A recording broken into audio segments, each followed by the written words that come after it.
Thank you, sir. Good afternoon, members of the committee. Thank you for your time this afternoon. My name is Bill Vida. I serve as the state's Chief Information Officer and the Director of ETS. On my left today is Deputy Director Tim Sheehan. On my right today is the ETS Chief Financial Officer, Kirsten Anderson.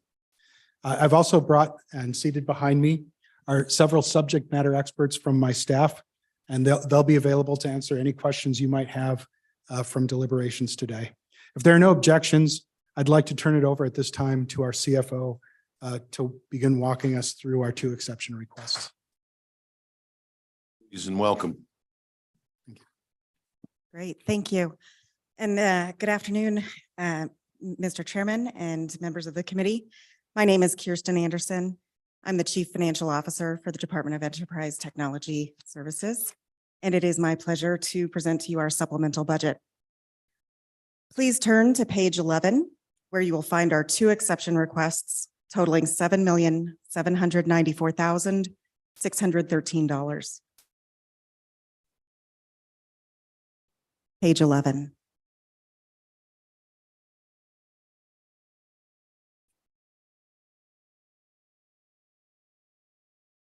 The first addresses cybersecurity needs, and the second relates to GIS portfolio mapping. If you'll turn to page 14, you'll find the detail for our priority 1, application cybersecurity, totaling $7,284,686.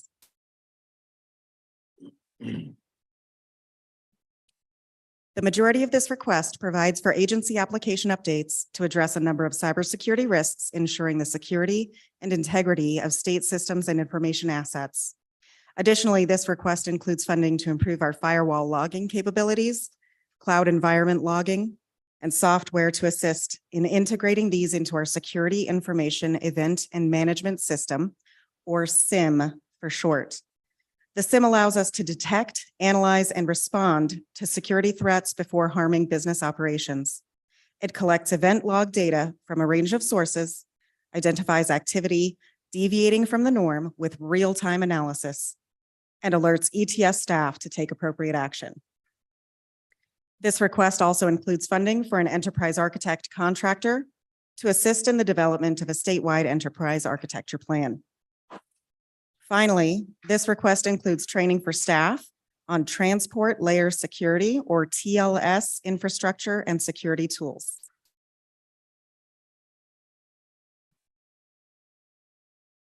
I won't pretend I understood all that, but I won't sounded pretend good. either. Delivered with confidence. Questions? Mr. Chairman. Senator Guru and then Senator Steinmetz. Good afternoon. On your application here, on this request, Mike, could you pull the mic a little bit closer? I'm sorry. on this request in the 7.2 million, you typically provide a business case for this, but I don't see one here. Did I miss it somewhere? Mr. Chairman, Please. Senator Guru. Fair question. In this instance, there is not a business case. This is a compilation of dozens of applications that I think would normally fall, but I think is a fair question on our part that we can put that together. Okay. Please. Also on this, you have will the maintenance agreement expense of 1.3 million be a one-time or an ongoing expense? Mr. Chairman, Please. Senator Guru, there is the potential some of it may go ongoing. And that would be to continue the updates for that software and or hardware for those systems. Senator Steinmetz. I'm sorry, anything else, Senator Guru? Senator Steinmetz. Thank you, Mr. Chairman. I was just wondering, because we've had a couple of cyber attacks in the district that I represent, and thank you guys for your help. We appreciate it. But would this position also work in that area as well? And are you looking, out past just, do you consider the counties and the college system the state as well, or is this just for our state agencies? Thank you. Mr. Chairman. Please. Senator Steinmetz, we do consider the county and the community colleges off state network. There is a level of autonomy there that they have in their respective areas. We do work collaboratively with those entities, whether that's through us, the Wyoming Office of Homeland Security, or a couple other entities. So it is a neighbors helping neighbors approach. Mr. Chairman.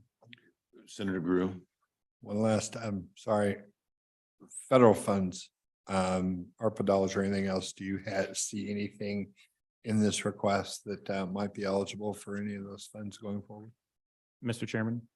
Please. Senator Grew, there currently is the IIJA cybersecurity grant opportunity. I have a little bit of a spiel for that to kind of give you a little background of what that is and what that may or may not cover. ETS is participating on what we're calling the Wyoming Cybersecurity Planning Committee. That is overseeing the IIJA cybersecurity grant opportunity. This committee is representative of roughly 6 state agencies, the Wyoming National Guard, 1 community college, 3 county IT officials, representation from WCCA and WHAM, and 1 subject matter expert from private industry. The federal legislation requires states to distribute 80% of those funds to local governments with a minimum, and we'll probably have a hard time in Wyoming, but a minimum of 25% to rural population. Wyoming is set to receive approximately $2 million over the next 5 years. There will be a match requirement that is required for these funds. Our initial application was submitted to FEMA last month, and last I checked, we're still waiting for feedback on that application. So the short is there's not a lot of money coming from the feds, and most of that money that we are getting will need to go to the local level. We are looking for opportunity on that committee on how we can take what we're calling a whole of state approach. So where can we come together as a group? For example, cybersecurity training or security assessments for local municipalities. Where can we do sort of a group project to pool that money together? But in short, to answer your question, sir, we'll see a little bit, but not a lot. Okay, anything else? Okay, anyone else? Representative Nicholas. Thank you. Just tell us a little bit about on your cybersecurity components. What's the life expectancy of the updated new systems in the T1, TSL T13? What can we reasonably anticipate? How long will it last? And go ahead. Thank you, sir, Mr. Chair. It's an internationally developed standard.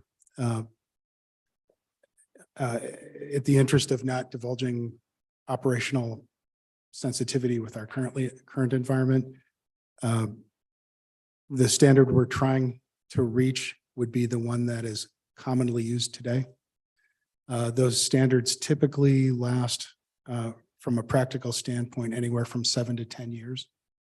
So the components of the applications and the technology that we're trying to mitigate with this effort would be potentially in use as long as it was a ongoing business requirement for up to 7 to 10 years using the mitigation that we're proposing here. And then the same question with the firewall log servers on the cloud security solutions. Thank you, sir. That service would potentially last 2 to 3 years, but that's part of the nature of the threat that we're facing. That technology typically is upgraded commercially on a far more frequent basis than the underlying architectures and protocols that we're looking to mitigate throughout the rest of the enterprise. So, Mr. Co-Chair, then my next question is, how do we know? And when you put this program together, you went out and looked at the state of the art of what's out there and what's going on. I mean, so just describe that process. How did you go about selecting these particular components? Thank you, sir. Well, again, without speaking to the TLS part, which is really addresses some technology issues that we're trying to address. Everything else we use is on commercial life cycles. So we look at the technology we have today. We look at the contracts that we have today. We look at the product life cycles that are published by those vendors today. And then we do a broader market assessment to see if we want to stay with that same technology or if we want to look at a different alternative. They typically are in competition with each other. So while they might not be on the same 2 to 3 year life cycle, they generally all work off of a 2 to 3 year life cycle. Thank you. So I see that it's 88 apps. I presume, and I want to be corrected if I'm wrong, that as your team started doing an inventory, you identified these that didn't require just a security update, but a whole new version upgrade or a rewrite to get it to where it needs to be. Have you completed that survey so that this is it on the applications that you think need this treatment, or are you still surveying all this software and legacy apps that are out there, and there may be another 88 working for us if I'm correctly understand what's going on? Thank you, sir. We did the survey of this particular vulnerability that we have within the organization right now. And this represents the sum total requirement to upgrade and to mitigate that vulnerability. Okay. Thank you. Anything else? Anyone else? All right. Thank you, Bill. Move on to, or I guess it would be you. I'm sorry. Move on to the page 16. Thank you, Mr. Chairman. Yes, if you will turn to page 16, you will find more detail regarding priority 2, our GIS portfolio mapping request totaling $509,927. This request creates 2 positions, a Geographic Information Officer or EXMT-02 and a Geospatial Technical Principal ENGS-08, which stands up the Office of Geographic Information Systems or GIS within the Department of Enterprise Technology Services. This office will enhance Wyoming's geospatial preparedness and coordination among executive branch agencies. It will focus on enterprise geospatial initiatives, as well as facilitate geospatial interoperability, data sharing, data standards across all levels of government. Representative Walters. Thank you, Mr. Chairman. Asking the question of ETS that we asked about OSLI the other day, how will this perform in conjunction with their GIS geospatial request? Mr. Chairman. Hey, Timothy, yeah. Representative Walters, the priority 3 request that was submitted by Office of State Lands and Investment includes an ENGS-07 position. We did reach out to OSLI after sitting in on their hearing the other day just to see if there was any similarities between the position. I did speak with Deputy Director Crowder, and I believe the OSLI request is a little bit mission specific. What they are asking that position to do is research parcel ownership, review land deeds owned by the state, the easements on those lands, and then draw polygons or maps representing that information. Whereas the position and the 2 positions that we're requesting focused more on setting up and administering the enterprise GIS hosting environment, the documentation of this environment, assisting in the development of statewide GIS inventory, and establishing policies and standards for GIS data through a collaborative process. So there's a sort of a different mission focus there, where these 2 positions are going to be focused on more of that high level, what's going on in the enterprise, and what OSLI is seeking is actually using the data that they have to create these maps for public consumption. Now the work that their position creates will hopefully feed into this enterprise hosting environment and then be in a usable, shareable format. So there is a little bit of a difference there. Lloyd, please. Thank you, Mr. Chairman. Following up on that, so the question we asked yesterday to OSLI, and you may have been here, is if they got that position, that software that they were doing, is there conformity with other GIS activities going on in the state? And so I'll kind of ask you as you try to set this up, as you just explained, kind of being the host for this, are you seeing anything that causes you concern on, we just don't want to spend money on something that then isn't compatible with something else, I guess is what I'm saying. Mr. Chairman. Please, Mr. Sheehan. Representative Larson, no, at this time, my understanding of how OSLI staff creates data today and how they want to create data in the future is compatible with the ESRI product. So I would not anticipate any challenges there. Thank you. Representative Schwartz. Thank you, Mr. Chairman. Good afternoon. So I know at least one county personally that has pretty sophisticated GIS. To what extent are you going to be coordinated around the state to make sure it's all working together? Ms. Sheehan. Mr. Chairman, Representative Schwartz, that ultimately is the goal, is to start that outreach. There are a lot of communities that currently exist across Wyoming. YGO is one of them. The GIS community is very tight knit, and that's our hope. By elevating and creating this position and elevating it to the level that it is, we can get that broader, not just state level, but again, the counties and the municipalities, and just have better conversation. Please. So potentially, are there any cost savings based on the work that's already been done? Mr. Chairman. I'm sorry, I didn't hear the question. Can you? I was inquiring whether there were any potential cost savings based on mapping work that's already been done. Yeah, thank you, Ms. Sheehan. Mr. Chairman, at this point, I think it could be a little speculative to answer that. I do believe there are some opportunities, especially in the reuse and better sharing of data. I know the Department of Revenue, we've talked about this in previous testimony, Director Henson has on some of the aerial imaging that they're doing. The more we can reuse that type of data is where we may see some of that, but it would be too early for me to say, sure. Anything else? Senator Grew. Thank you, Mr. Chairman. I've been listening to the tenor of the questions and the good chairman and I were on a little Zoom meeting the other day with some folks talking about the same issue over at from University of Wyoming, the YGIS group. And it kind of sounds to me from just sitting in these meetings for a few years, this may be headed to an interim topic about where this is going to live and how it's. ETS has been involved with it, had positions in the past.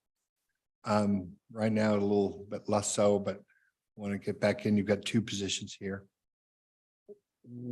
Hypothetically, if I just said, well, maybe if we were to look at maybe one position or maybe even just kick this to an interim topic and then kind of see where it goes, hold a position in abeyance right now and figure out where this is going to end up, how it's going to look. Are you going to be the repository for the information and disseminating it out? Or back to Representative Schwartz's question about working with the counties or interfacing and all that. Could you talk a little bit about that? Is that, I mean, we've talked a bit. Have you thought about that at all? Ms. Sheehan. Mr. Chairman, Senator Guru, we have what we have proposed in our supplemental budget. Our original idea was possibly doing a study, maybe bringing in a consultant and trying to get a better understanding of what that inventory is out there. I would say we're not opposed to an interim study. I don't know if we necessarily need one, but that's the decision of this committee. We ran this idea through the GIS advisory board, through the technical advisory group of that board, which the GIS advisory board is representative of state agency directors. TAG is more representative of that county local representation. We did consult with the governor's office on this request, and we felt the best bang for the buck opportunity is moving forward with one or both of these positions so we can start that inventory process. And I think what we may be able to do is some reporting on the process of what we're finding. And again, I would defer to what is the desire of the committee. But at the end of the day, I think ETS is ready to go with what we have proposed. Anything else, Senator? No, Mr. Chair, just looking, yes, I see that, yeah. So, yes, but I'm good with that. Thank you. Okay, Representative Nichols. So I have a question and just a change of subject. So we had the Department of Revenue here yesterday. And at page 5 of their supplemental request, it says that they have asked ETS for assistance in their to have a dedicated ETS person. This is it says our agency requested ETS to provide us a dedicated staff member. We provided a job content questionnaire outlining responsibilities to ETS in January of 2022. To date, no action has been taken by ETS. So I'm curious just what your status is or your relationship with Department of Revenue, and if what has transpired with regards to their demands or requests of you. Mr. Sheehan. Mr. Chairman, Representative Nichols, I feel we do have a good relationship with the Department of Revenue. Director Henson and I do meet at a somewhat regular cadence. We currently have for the Liquor 365 project, a full-time project manager out assisting with that project. We do have another, what we call a direct bill position. Part of what ETS is trying to do is we have recognized through the previous individual, at least on the liquor side, that not everything was bucketed correctly. That individual, who is a phenomenal employee, was doing a lot and created a single point of failure. One area we're trying to assist on is where through the rest of the enterprise at ETS, through the service delivery folks, the system folks, the network folks, where can we bucket those tasks? I will say on the mineral tax side or the assessor side, there's still work to be done there. We met with Director Henson, I believe it was Friday, to last discuss this, and Kirsten and I were in that meeting trying to ensure we can meet Director Henson's expectation. So I think it's a work in progress, and we're trying to get there to ensure she's happy with what she's receiving from ETS. So what do you perceive what are the issues particularly? My understanding is it's more so a little bit on the potentially project management side, or sitting in with their vendors and just trying to make sure those conversations are going okay. And again, information is being relayed back to ETS. Director Vida is recently stood up the business management office, and we're trying to get what we call customer advocates within the agency. And I think once we have those positions identified and staffed correctly, that'll also help with some of the concerns that Director Henson has. So do you have did you create a roadmap of how you're going to address those concerns and a time frame of when you'll respond back to when you're talking about the ad valorem issues and just getting what she needs? We'll work on that. We do have a roadmap put together, and I don't know if we have defined timelines on that, but we'll get that put together. And if you would, when you do that, just provide it to us. And what I would like then is when you provide it to us and provide it to the director, I'd like to see her comments back on the process. All right? Absolutely. Okay, thank you. Anyone else? Mr. Sheehan, on both of these line items, is there a chance that the cost can be spread across agencies and build out and then perhaps shared with programs that we receive federal funds for and reduce the overall cost burden on the general fund? Mr. Chairman, Director Hibbert and I have had those conversations. If I recall our conversation correctly, we felt, at least on priority 2, it was probably best to get it stood up and rolling, go the general fund route. And then we can work collaboratively together on how to bring that into the statewide cost allocation program or other funding source. Potentially on the cybersecurity side, we haven't had a direct conversation, but I don't see why that couldn't be a conversation piece we could have with our two agencies. Kevin? Yes, as we get them implemented, it would be a good choice for statewide cost allocation for the agencies to pay, because generally it's a general service. So we target general services, the budget department, for example, the treasurer's office, SAO, or cost allocation. So this would be a process that we would go through to develop that once we have the full understanding what the deliverables are. Thank you. Anyone else? Lloyd, excuse me, Representative Larson. Lloyd works fine. Thank you, Okay. Mr. Chairman. Chairman Nicholas's question kind of on Department of Revenue made me think, Mr. Chairman, or Director, of question I had in the Department of Health's budget when they had a position that they was going to evaluate. They've got this new wings Medicaid system infrastructure software, and they're wondering how that they can get it to communicate with other systems within their agency, and had a position request for that. And so my question to you is that something you guys can do? And if you would, how would you determine, how would you do that? Shin. Mr. Chairman, Representative Larson, I believe that is a service ETS can provide. And I can tell you, Director Vida and Director Johansson recently spoke and maybe getting a cadence meeting together. And I think that's the process. There is, we just need to meet a little bit more frequently to understand those needs. And my understanding is also this position was to do some additional duties that may be outside of ETS. And so Department of Health is going to work on that process. Okay. To move that forward. Thank you. So I've got just kind of a general question about the GIS. You recall the Metcalf Road incident, which was a terrorized, organized attack on a power substation, plunged the Santa Clara Valley into darkness, and that raised an alarm nationwide. There was a federal effort, collaborative with industry and so forth, to target hardening, and then also what we're going to do to protect those. And I thought one of that was, we've got to protect the identity or the location of a lot of these things, that it shouldn't just be readily available on the internet.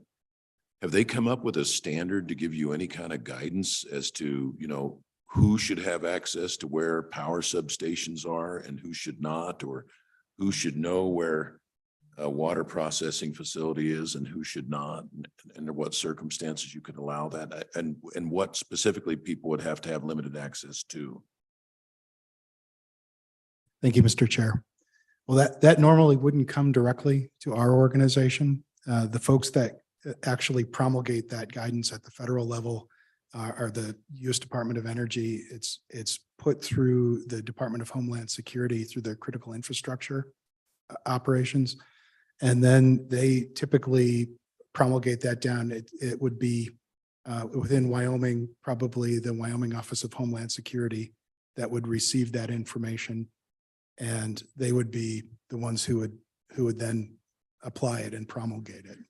So be glad to look that up, sir, and provide you with a response. But other than protecting it once it's online within our environment, the actual decision-making associated with that would more likely than not be led out of the Office of Homeland Security here. So that's where the standard would be, I assume. But once you've, got everybody, all the cats herded on GIS, that question's going to come up, because there'll be all kinds of information that we go, holy smokes, look at all this stuff here. We don't want somebody overseas to be able to look and see all these things.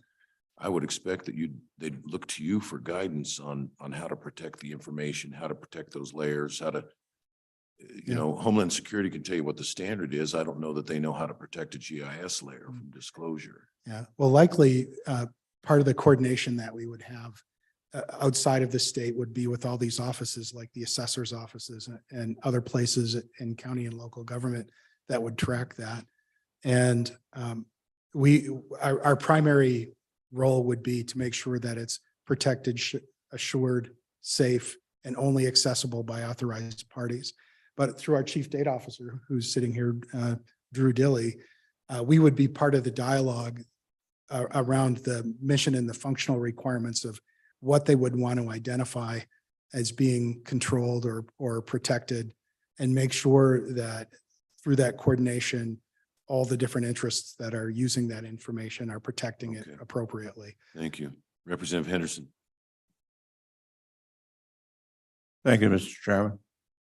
Just building on that along those lines, since it's related to mapping and security.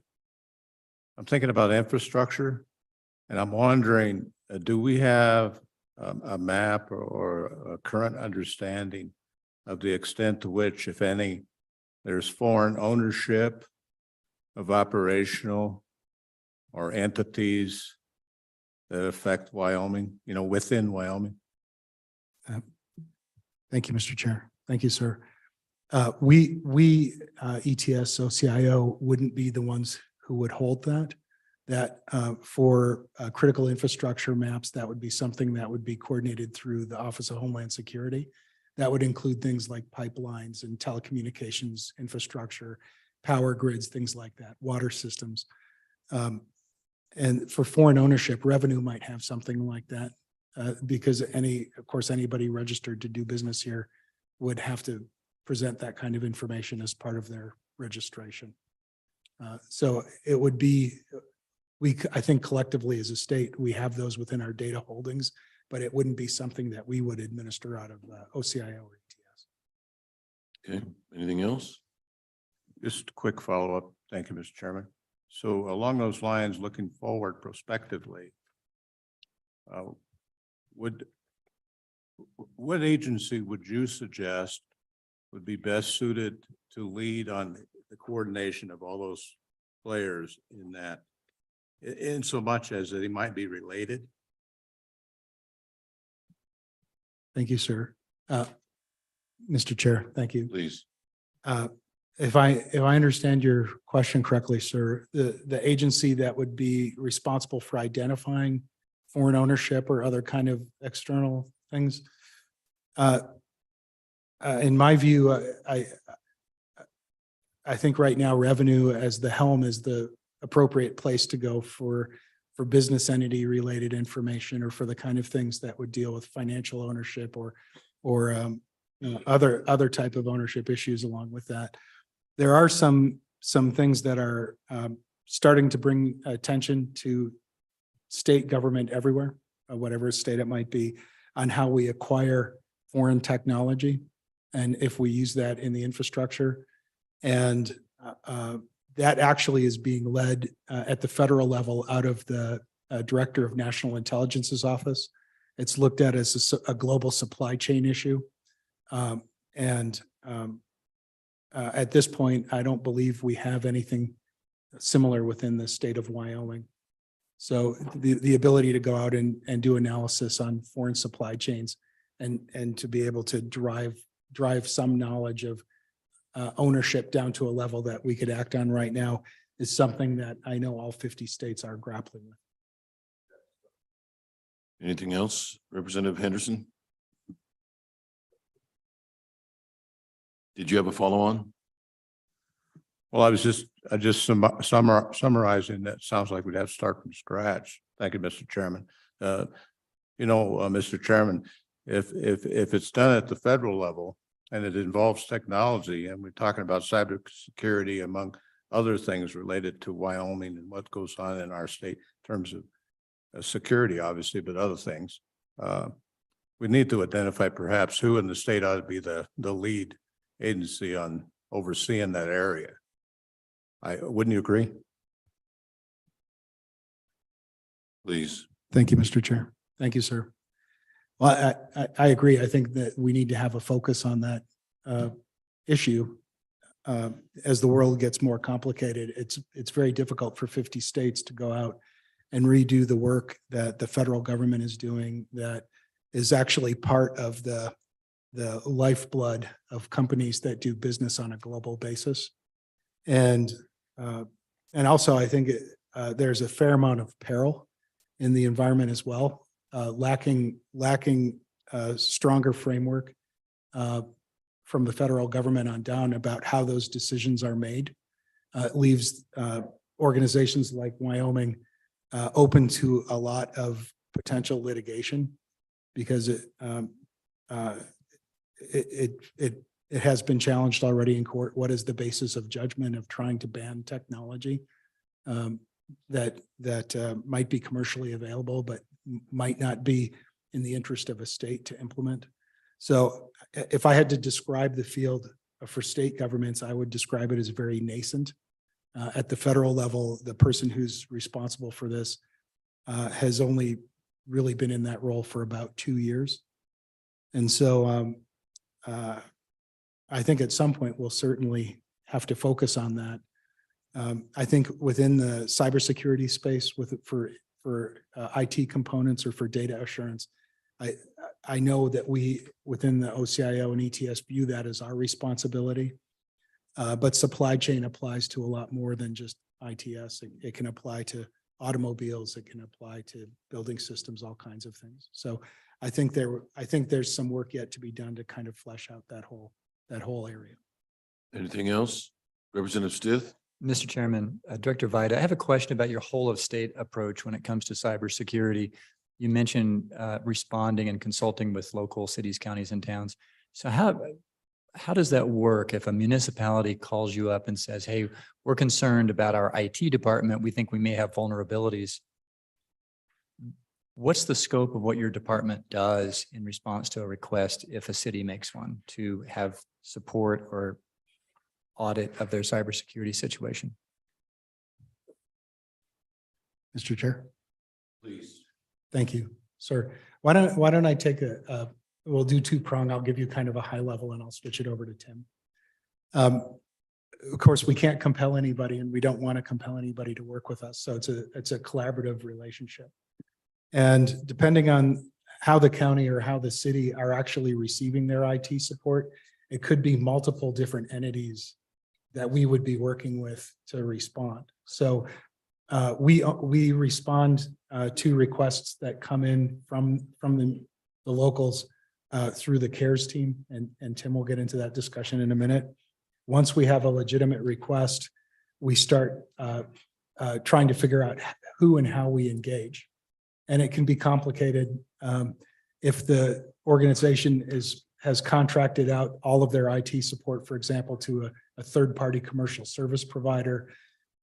There's a different protocol for how we engage. If the organization, the local government has some type of cybersecurity insurance in place, that makes it a little bit more complicated because from their perspective, they're trying to hold their vendor and their insurance provider into account for certain things that they might have contracted for that obviously we don't want to inject ourselves into the middle of. So it can be a little bit complicated, but let me turn it over to Director Sheehan to. Mr. Chairman. I'm sorry, I can't tell who was asking. Representative Stith, follow on. No, just Mr. Sheehan, if you could just continue that. Thank you. So as Director Vida mentioned, we do have the CARE team, which is the Cyber Assistance Response Effort Team. It's made up of multiple state agencies and other partners, federal partners, local partners. What will happen is we'll take a real life example that Senator Steinmetz brought up earlier. A local entity had an issue. They'll reach out to the duty officer at Wyoming Office of Homeland Security, who will intake certain information that we need to help assess the situation. We'll ask things like, what happened? If it was a ransomware event, what's the note from the person who's doing the ransomware? Do you have pictures? That sort of thing. Do you have cyber insurance?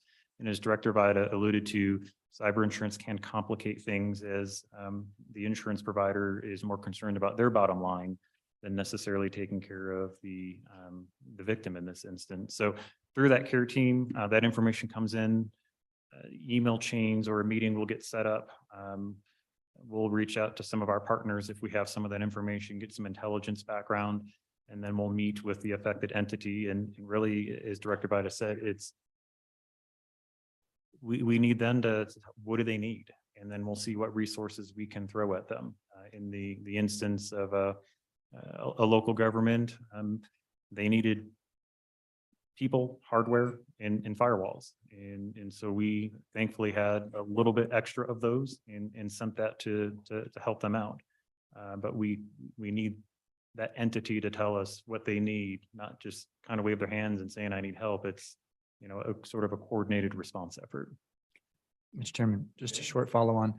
Mr. Sheehan, so in the event, let's imagine there has not been an incident yet and the city's just concerned about what's our status, are we vulnerable or not? Is that a service that you provide?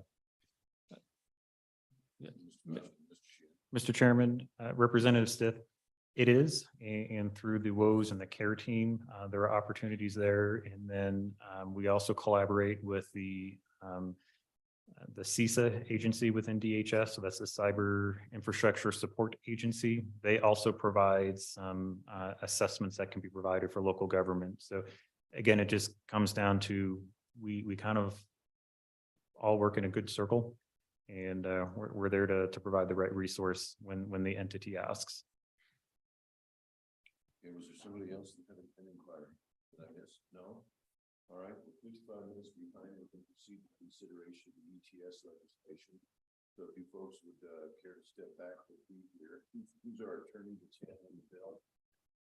The one who just left. Yes, Matt Obrecht will be returning here shortly. Okay. And some of us do not. It's in Some of us do not have a copy of the bill. Some of us Sure. have it online, and I think a copy is forthcoming while we're waiting for Matt. we've reviewed it before. Yeah, I think there were just some very minor changes. Senator Guru, While we're waiting for all that, could we caucus for just a minute? certainly.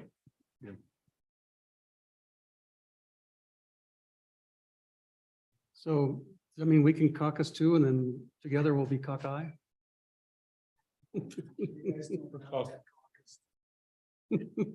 Cockeyes.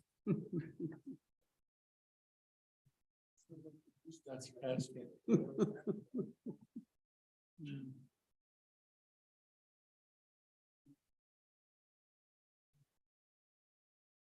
It's on shareware. SharePoint. SharePoint. Go under the materials and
Now we got the committee and we don't have the lawyer.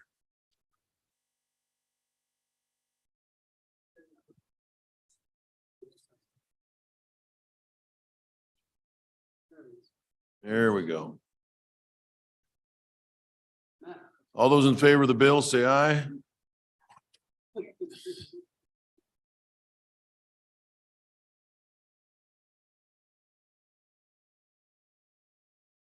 Welcome, Matt, for coming to the Joint Appropriations Committee. Your office is right below us. Are we noisy as a neighbor at all? Are we? I blame Representative Nicholas.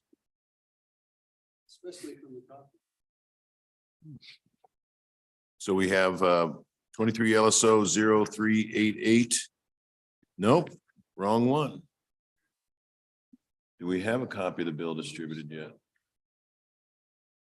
Go ahead.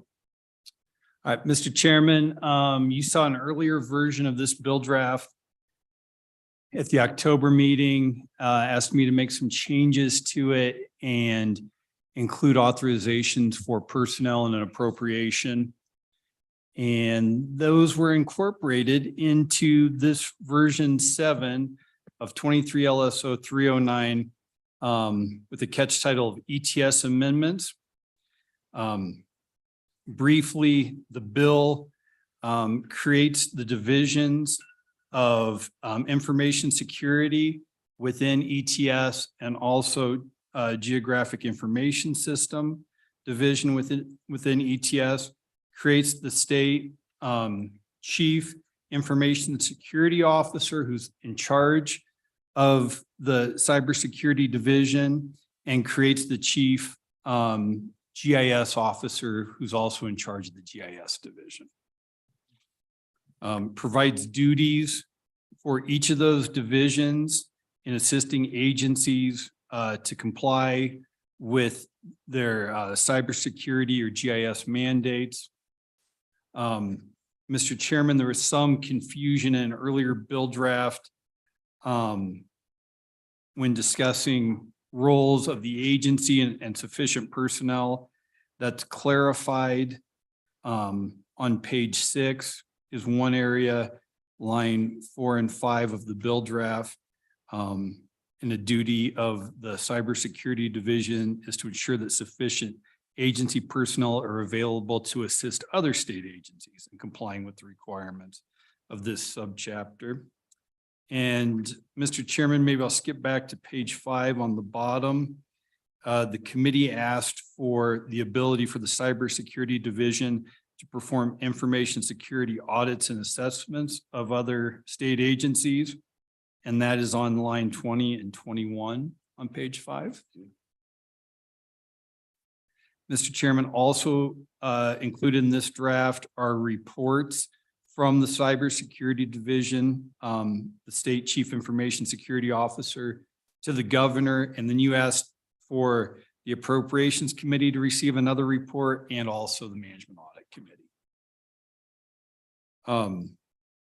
Another clarification on the bottom of page 6 that and here, Mr. Chairman, we're discussing the GIS division.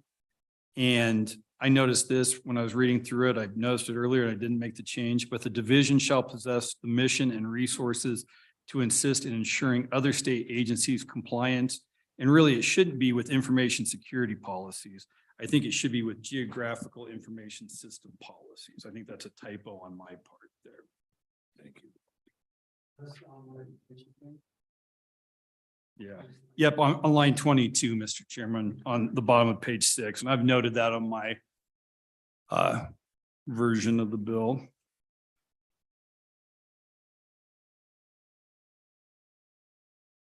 And then, Mr. Chairman, the next substantive change to the bill is starting on page 11 with in the new section 5, which authorizes 2 additional full-time equivalent positions for the GIS division created by this act. And bottom of page 11, the new section 6 onto page 12 appropriates effective immediately $509,927 for those two positions within the GIS division from the effective date of this section, which is effective immediately through the rest of the fiscal biennium, June 30th, 2024.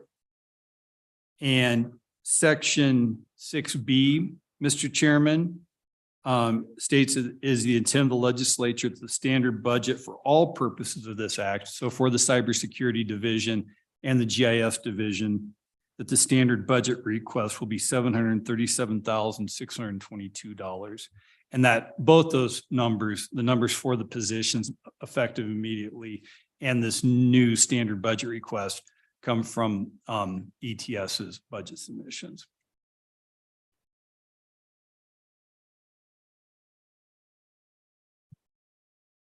Mr. Chairman. Representative Stith.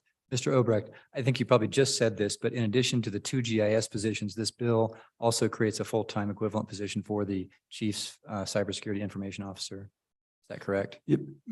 Mr. Chairman, it creates a new position, but my understanding, and I'll let ETS personnel correct me if I'm wrong here, but is that they'll utilize an existing position in that role. Okay, anything further, Representative Larson? Me or Don help me. So we've got the two positions in the budget bill and we've got two positions in a standalone bill. And so I guess if we pass this bill on the floor, then we would just amend it out of the budget bill or vice versa. Is that the way we would do that? Mr. Chairman, Representative Larson, that's correct. Thank you. Mr. Co-Chair, I see you scribbling away furiously. Are you rewriting our bill? Because we can push this off till January. I just had a pretty simple amendment. Okay. So I guess just kind of a heads up for the department. I like the bill to put you in the saddle. We have not, as a committee, gone through the number of positions that are being created in this budget, and we have a little bit of reservation about some of those. So there might be, I don't know, but a heads up, it might be that you get all of this, you might get some of it with the understanding it'll slow down the mission for the GIS, but you certainly have enough on your plate, you'll have plenty to do. And so I don't know one way or the other, we just haven't gotten to the point really of going through these budget things and considering that. So if it passes with this full appropriation, just, I don't want your hearts to get crushed if in the end it's all not there. Thank you, Mr. Chairman. Should we move on to the bill? Absolutely. There's a move by Representative Larson. Public comment first. Yeah. Okay, public comment. I'm sorry. Good point. Now I move. Okay, moved by Larson, seconded by Kinner. Discussion. Representative Zwanitzer.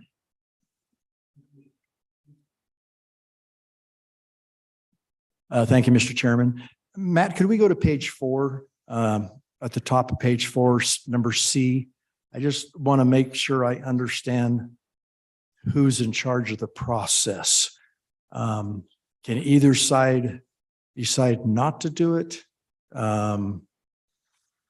Does ETS have ability to go through any sections of the agency? Could you just discuss that a little more? And I apologize. It's probably been beaten to death already, but. No, Mr. Chairman. I think that, to fully grasp it, probably need to start back on page 2 with the actual direction within this cybersecurity division and the role of the state chief information officer. But I think it states it right, starting on page 2, line 9, the division shall possess the mission and resources to assist in ensuring other state agencies' compliance with information security policies and regulations. So I think every agency, as that term is defined within 92209-4, which just means every state agency, but excludes UW and the community colleges. Okay. All right. Other questions, comments? None? Let's just start, see what, if there's any amendments on the bill. Page 1, anything? Pages 2 and 3, anybody have any changes? Pages 4 and 5, any changes? I should just look over and see what Bob Not has. page 7. Page 6 and 7. Page 7, Representative Nicholas. So, my concern is that the Wyoming Geological Information Science Center at UW is it's an up and going concern.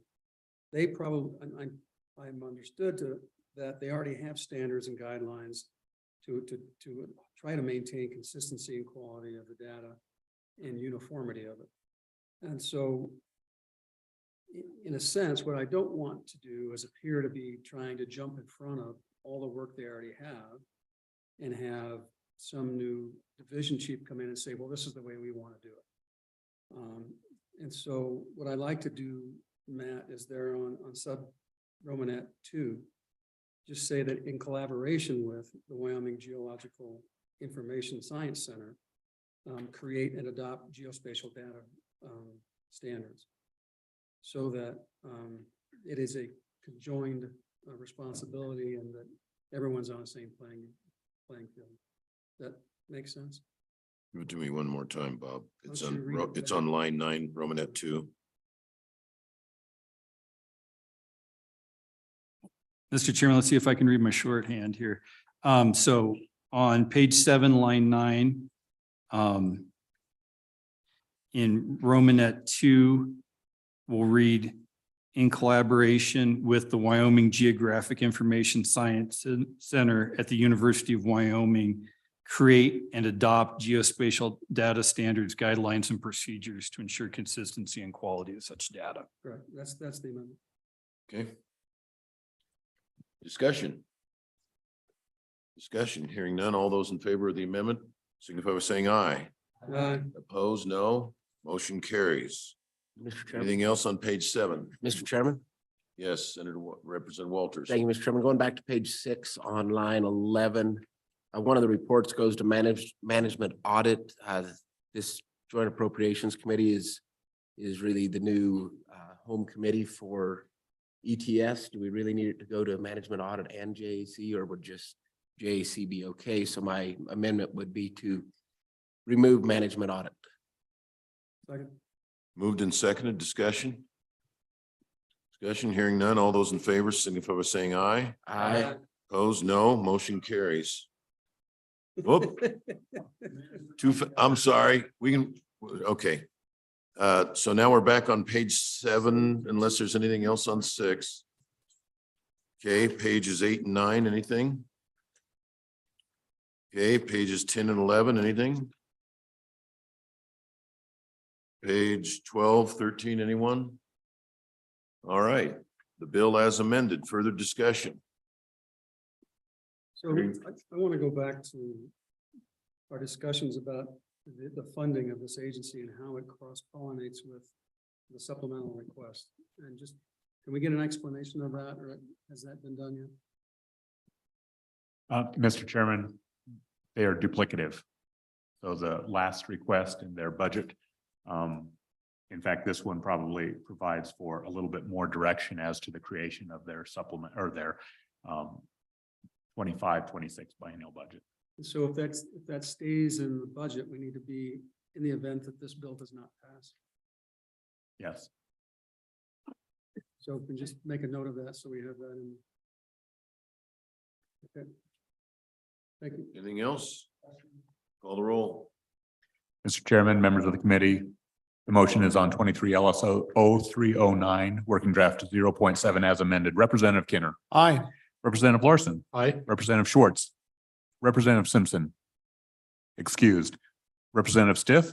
Aye. Representative Walters. Aye. Senator Guru. Senator Hicks. Senator Salazar. Senator Steinmetz. Co-chairman Nicholas. No. Chairman Kinsky. Aye. Mr. Chairman, the bill has failed. Well, that has to pass by majority on each side.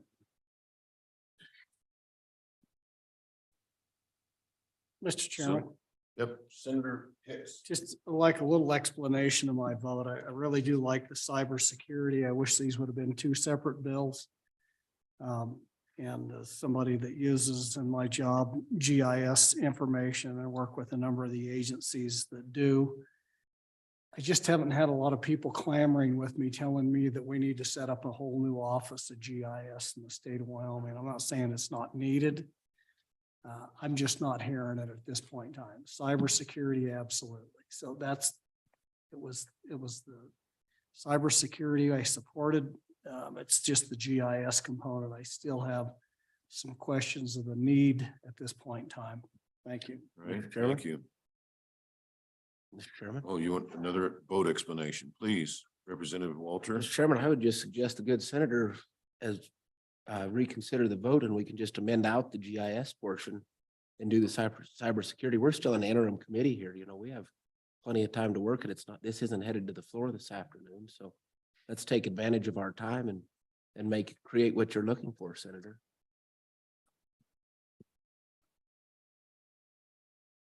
We'll take a motion by somebody on the prevailing side. Mr. Chairman, Senator Guru. as a member voting on the prevailing side, I would ask for us to reconsider that vote. We're going to rule blah, blah, blah, blah, blah. Is there a second? Second. All those in favor of reconsideration, please say aye. Aye. Opposed? No. No. Okay, we're reconsidering. Now, I thought on reconsideration you couldn't discuss, but yeah, on a reconsideration, just vote up and down on the The bill. question's right as it was when originally. We're just right back on the bill. Not on a motion to reconsider. I don't know of any other way to bring it back once it's been voted on. But Mr. Chairman, you know, also in committee proceedings, you chairman can can have, just decide what to yeah, do. the Yeah. chairman can just decide what to do. All right, any That's- further amendments? Any further amendments to the bill? Mr. Chairman, Representative Nicholas. move to strike line 14, page 6. Remainder of page 6, 7.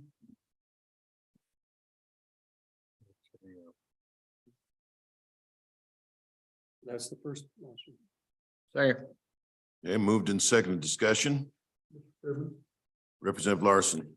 So I heard the good senator's concern when we castrated the bill here a minute ago and I think eviscerated might be a better word. well, you choose yours. But we have no coordination with GIS in the state and it's got to be someplace. So I guess I'm not we've heard concerns from the Department of Revenue. We've heard concerns in other interim committees that we need to have a coordination with GIS. And I'm not tracking that we haven't. Mr. Chairman. So, Mr. Chairman. Senator Guru. I'm for the amendment.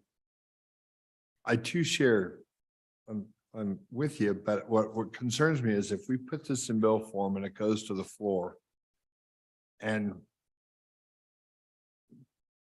I can see a lot of people reading this bill a lot of different ways, frankly, and I could see some headwinds, especially in our chamber about what this bill, what its intent is and what some people may read its intent into with cybersecurity, overall control of GIS, in control of all departments and information flows. I can see black helicopters on this one. And so my feeling is keeping the cybersecurity, which we absolutely is necessary in this bill now, great. Then with the GIS, is something we can still do and still work through as part of our budget. And then work on it as an interim topic and see where it goes. That's kind of that's how I'm envisioning this. In the end, it may be there, but I think if we put this in bill form and just roll it out there, we may get something we didn't want and then end up with nothing. Thanks. Thank you. Mr. Co-Chair, I have a suggestion. Representative Nicholas This and has to be then done. Representative Schwartz. This kind of has to be handpicked to withdraw the GIS component to it, along with the personnel. So I would suggest that we just give directions to Matt to go back and revise it without the GIS, and then if we can get it the rest of this week, fine. If not, we can do it in January. At least we can get a revised bill. Representative Schwartz. Thank you, Mr. Chairman. I can sense where this is going, but I would respectfully disagree. I would argue that we should leave the bill intact. Strongly support the GIS element. And if it needs to come out during the sessions, so be it. But I think this committee I would prefer that the committee sends the signal that it is important to include it. Thank you. Representative I Walters. think we crossed that bridge. Yeah, I think so too, but Representative Walters. Mr. Chairman and to Chairman Nicholas, what about the possibility of doing as the good Senator Hicks recommended and having two separate bills? Directing Mr. Obrecht to just craft One us of each. That's fine. cybersecurity and a GIS, and then we have them separated and we can meet everybody's happiness level. All right, does that work for you? What's your other way? I like it. I like meeting everybody's happiness level. That's what I'm all about. That's what we like about you. Yeah. So what? So let's just table it. Do I need a motion to table? Good table and directions to Matt. Matt, two different bills. All those in favor of tabling, say aye. Aye. Aye, opposed, no. Okay, all those in favor of Actually, if you tabling? table it, you don't take a vote. You don't? You have the ability to table. All right, it's tabled. I'd go back and look at the rules, though. I think you have to take a look, but well, it's not worth arguing over now. We're already an hour and a half behind. Okay. Thank you, Matt. Good job, well done. Wyoming Gaming Commission, Charlie Moore et al. Thanks, ETS folks. Those are the vagaries of the legislative process. We've got to get somebody.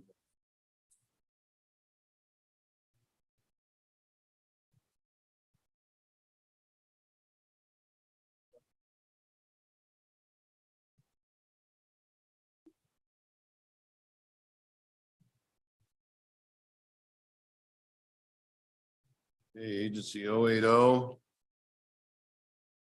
Gaming Commission.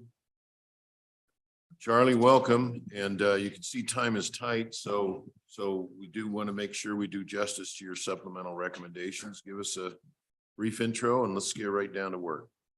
Thank you, Senator, Co-Chairman Nicholas, and committee members.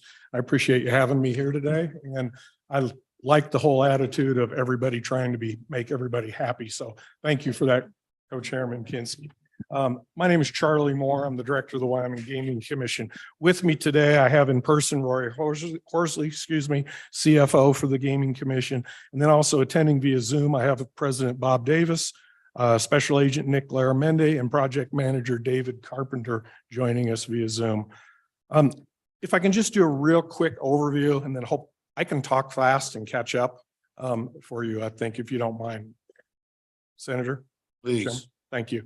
The Wyoming Gaming Commission regulates and oversees the following programs: online sports wagering, parimutuel wagering, skill games, charitable gaming, which includes bingo, pull tabs, and Calcutta wagering. We also handle the enforcement of Wyoming statutes 67101 through 67104, which is the gaming statutes.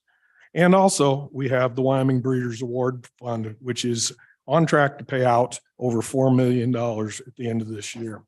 As the industry grows and expands, the agency needs to be flexible and nimble on its feet. We accomplish this with a small staff and a conservative approach, keeping in mind we are self-funded. This reflects an overreaching attitude and providing strong regulation blended with a conservative approach. Currently, with online sports wagering, we have 6 approved platforms, 4 of which are operational at this time. Parimutuel wagering, which includes live racing and simulcasting, is growing. We have more race days on schedule for next year. Purses and the historic racing locations are on an upswing with 31 locations. Historic racing locations have increased over 13% over 21 and 22% over 2020. These increases all require more boots on the ground and eyes on the activity. Skill-based amusement games. I do acknowledge the rulemaking process may seem slow, but we all forget the Scrivener's Bill, which placed the agency in a pause mode until corrected. We are currently on track to complete the rule promulgation process and commence expansion the spring of 2023. Once the rules are promulgated, we'll be preparing for a substantial increase in statewide locations. Charitable gaming, we're working on licensure of that. There's no tax revenue generated from that and no license fees required for that. Enforcement of the gaming statutes. With the statewide jurisdiction, our 3 special agents stay busy throughout the year responding to reports from public and from the law enforcement partners. And then, like I said earlier, our Wyoming Bread program is just a phenomenal program. This Wyoming Breeders Award program is going to be in excess of $4 million this year. And it just speaks to the importance to our Wyoming citizens in the agricultural side of the business. As all aspects of this industry are growing, with that comes pains and hurdles to step over.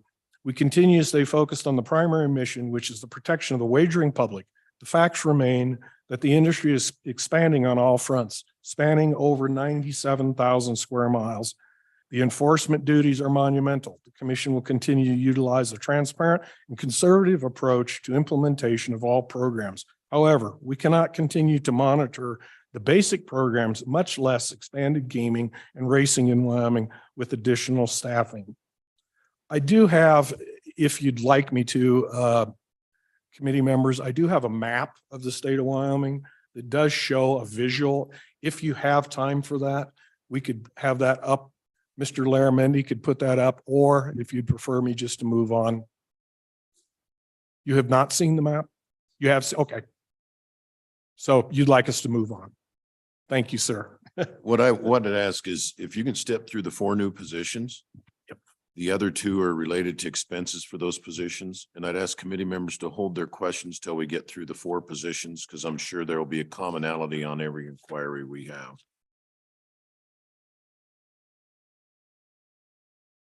First position's on page 12 of your supplemental.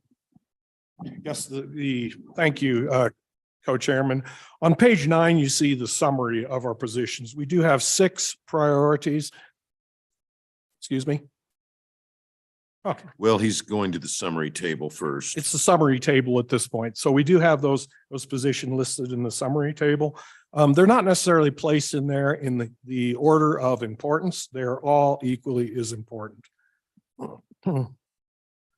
Exception number 1 on page 12 and 13 is the licensing clerk, a BAS 06. The request is for $75,131.67, and it's all other funding. Again, we are self-funded. The Wyoming Gaming Commission is requesting a full-time licensing clerk with employer-paid benefits, performing licensing and administrative duties, facilitating licensing of all wagering activity under the Wyoming Gaming Commission's purview, processing licensing applications, performing high-level secretarial duties for the commission. Since 2020, House Enrolled Act 81 and House Enrolled Act 95, and then in 2021 with Senate Enrolled Act 44, the agency has seen an increase in wagering opportunities requiring regulatory oversight.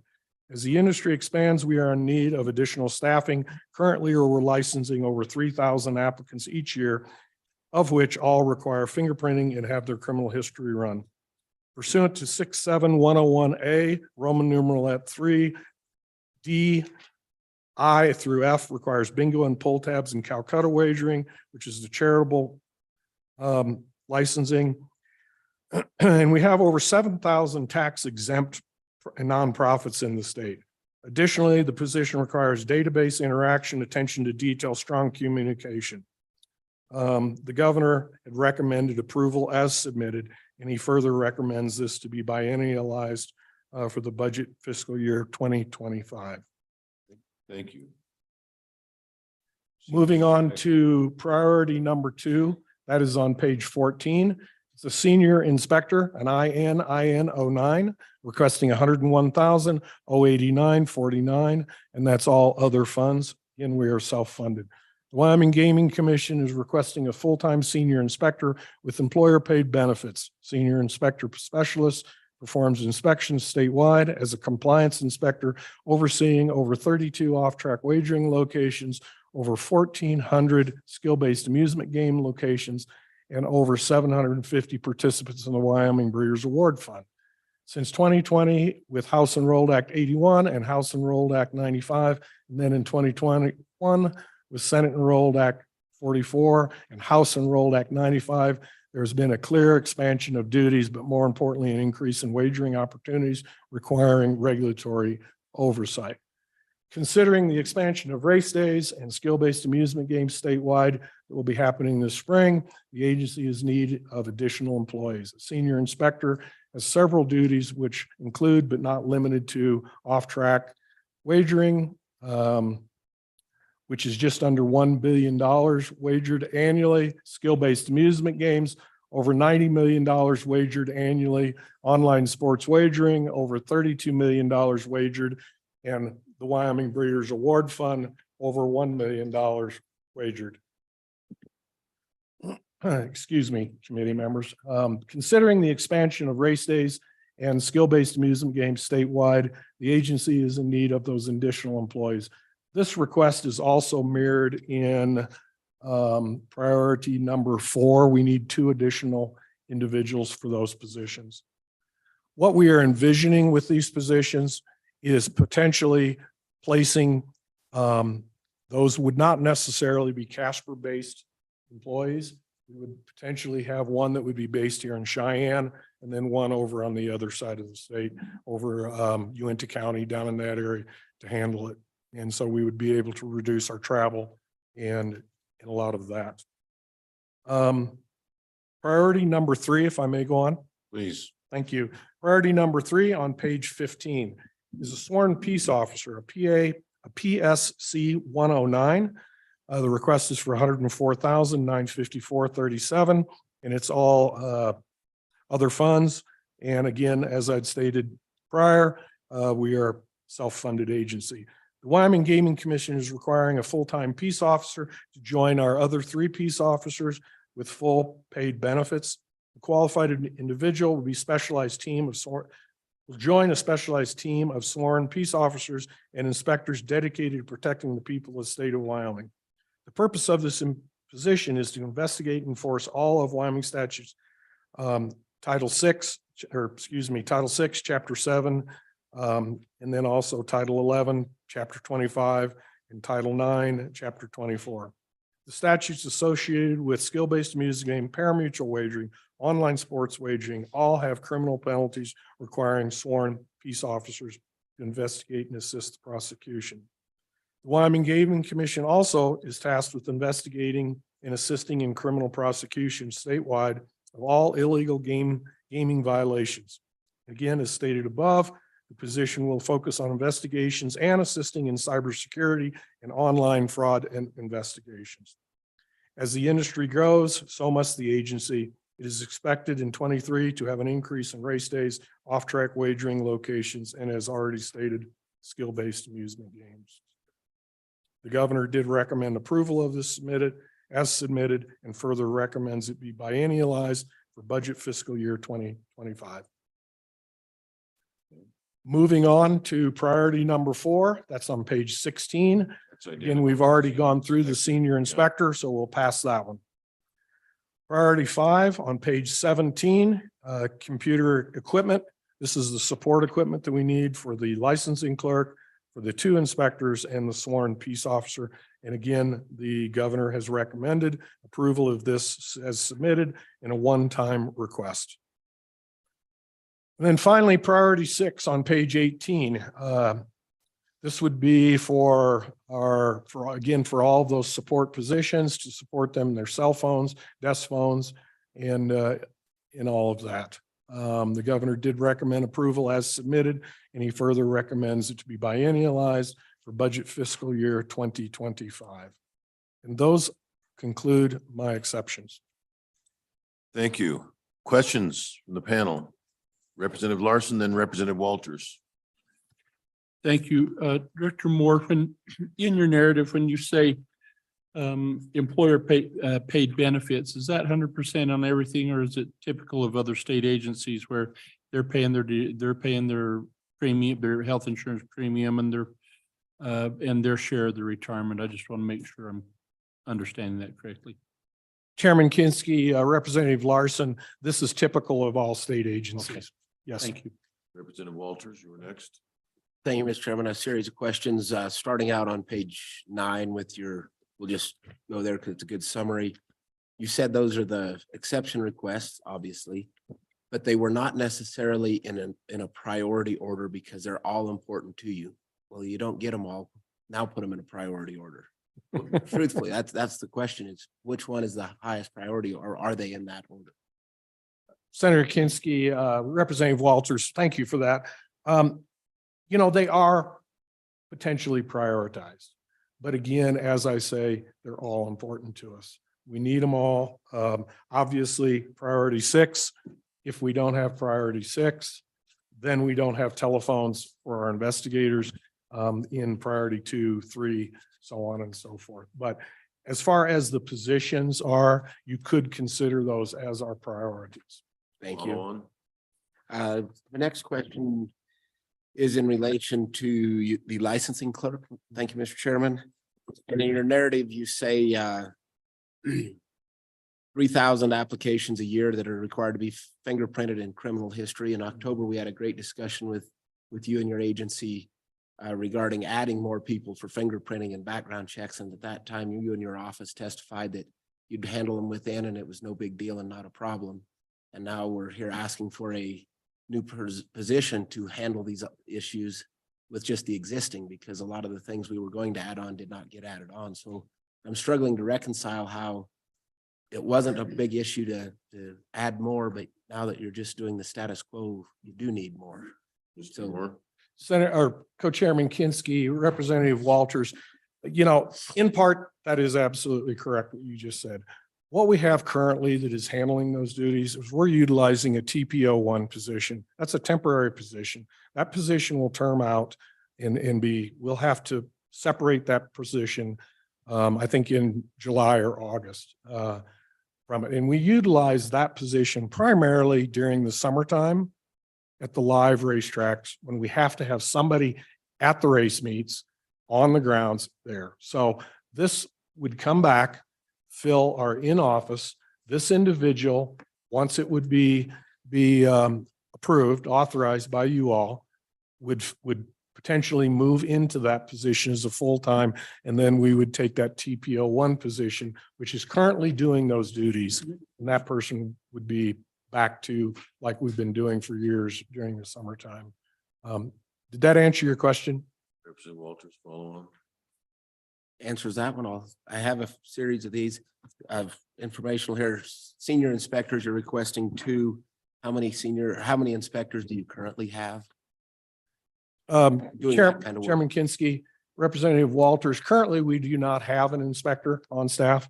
All 3 of our individuals that are doing these inspections are our peace officers. One is Mr. Laramendi is a supervisor overseeing 2 of our peace officers are out there. So we are attempting to kind of reorganize and optimize everybody that we have here with some inspector positions that can do more of the Wyoming bread, more of that process. And also as they're going by, picking up on the off-track wagering locations and performing those inspections. And then these additional people will help free that up and give us more time to be in the field as we increase locations. Representative Walters. So then that brings me to the question on the peace officers. How many sworn peace officers do you currently have? Chairman Kinsky, Representative Walters, we currently have 3 sworn peace officers and we're looking for an additional one. Their major focus will be with the online sports wagering aspect of it. And with that, with the type of fraud that we look at and we're dealing with, you are dealing with across multiple jurisdictions and you need a very focused individual to be performing those. Representative Walters, more. My final one really is from your, thank you, Mr. Chairman, from your opening statements portion of your budget. You discuss about 800 skill-based amusement games. And in your narrative, you refer to 1,400 locations. there's a disconnect. I'm not sure how many we really have. Then you discuss a 46% increase over the previous year, yet there's been no increase in the games since 2020 when they were first approved. So I'm trying to reconcile all of your various numbers that you're offering in your various narratives. Chairman Kinski, Representative Walters, again, thank you. 1,400 is what we are potentially looking at once we have completed the rules statewide for the skill-based amusement games. You're absolutely correct. There's 290 some locations currently. And if you look at my handout by the numbers, I have updated that, and I've got that updated one here for you. I can get to the right page here, excuse me. We have 830 skill-based amusement game terminals operating in the state. We have 284 game locations. We are looking at potential expansion as high as 1,400 locations total in the state. That is going to require boots on the ground, individuals out there to deal with that expansion and get to those locations. Representative Walters, another follow-up? I think that's it for now. This Okay, doesn't read that way, Mr. Chairman. Representative Stith and then Swanitzer. Okay. Stith, then Swanitzer. Mr. Chairman, Director, these new positions are paid for with special funds, special revenue. So one of our typical questions is making sure that your special revenue is adequate to cover it. It looks like it's coming out of Agency Fund 49. On page 11, you have the historical, looks like revenue and expenditures of this fund. And I'm trying to having a hard time on page 11 connecting the dots. So for example, on June 30th of 2022, it looks like the ending balance of that fund was $5.5 million roughly. But then on September 12th, the balance was about 1.36 million. I assume there's some transfer that goes on in there. But generally my question is, and the other question I've got is, it seems like the revenue was really strong in 17-18 than 19-20, but your projected revenue in 23-24 and 25-26 is much, much lower. I'm just trying to connect the dots to make sure you can afford these positions. Mr. Moore? Chairman Kinski, Representative Sith, and absolutely. First and foremost, I wouldn't submit this forward if we didn't have the funds and didn't have the projection of the funds. But with that, our 049 account currently, as of today, has a cash balance of $1.7 million in there. Now, anything over 1.5 million transfers to the LISRA. Our 514 account currently, as of today, is $5.8 million. Now, that's the city and county money that will be transferred here over the next several months, transferred out. The Breeders' Award Fund is the 515 account. That has over $5 million in there. Now, again, that's not our funds for operating expenses. Skill-based amusement games, again, we have transfers there. There's 5.7 million in that account. So, Mr. Chairman, so Director, then do you expect will there be expected less money going to the LSRA because you now have more positions to pay for? Is that an expected consequence? Chairman Kinski, Representative Sith, yes, absolutely. The rollover fund over 1.5 million, that will be less because we're spending more. And again, when we set that up in 2019, I believe it was, we didn't expect this. And that opens up a whole another issue with this is at some point we have to look at that tip over account and we have to revisit that to where it doesn't put the agency in a bind financially, and maybe look at raising that threshold. Once we get to that threshold, then it's basically very similar amounts are being transferred. But that initial hit obviously, you're losing $500,000. So, that is something that we need to look at down the road of potentially looking at that $1.5 million tip over and either raising it, or you got to tighten my budget up, I guess, on the other side. Representative Swanitzer, did you still have a question? Maybe, Mr. Chairman, but yes, I believe I do. It kind of piggybacks on to Representative Stith's. I see you have some numbers for the horse racing part, but I'm going back. Do you have a chart somewhere that kind of shows year by year or 6 months by 6 months?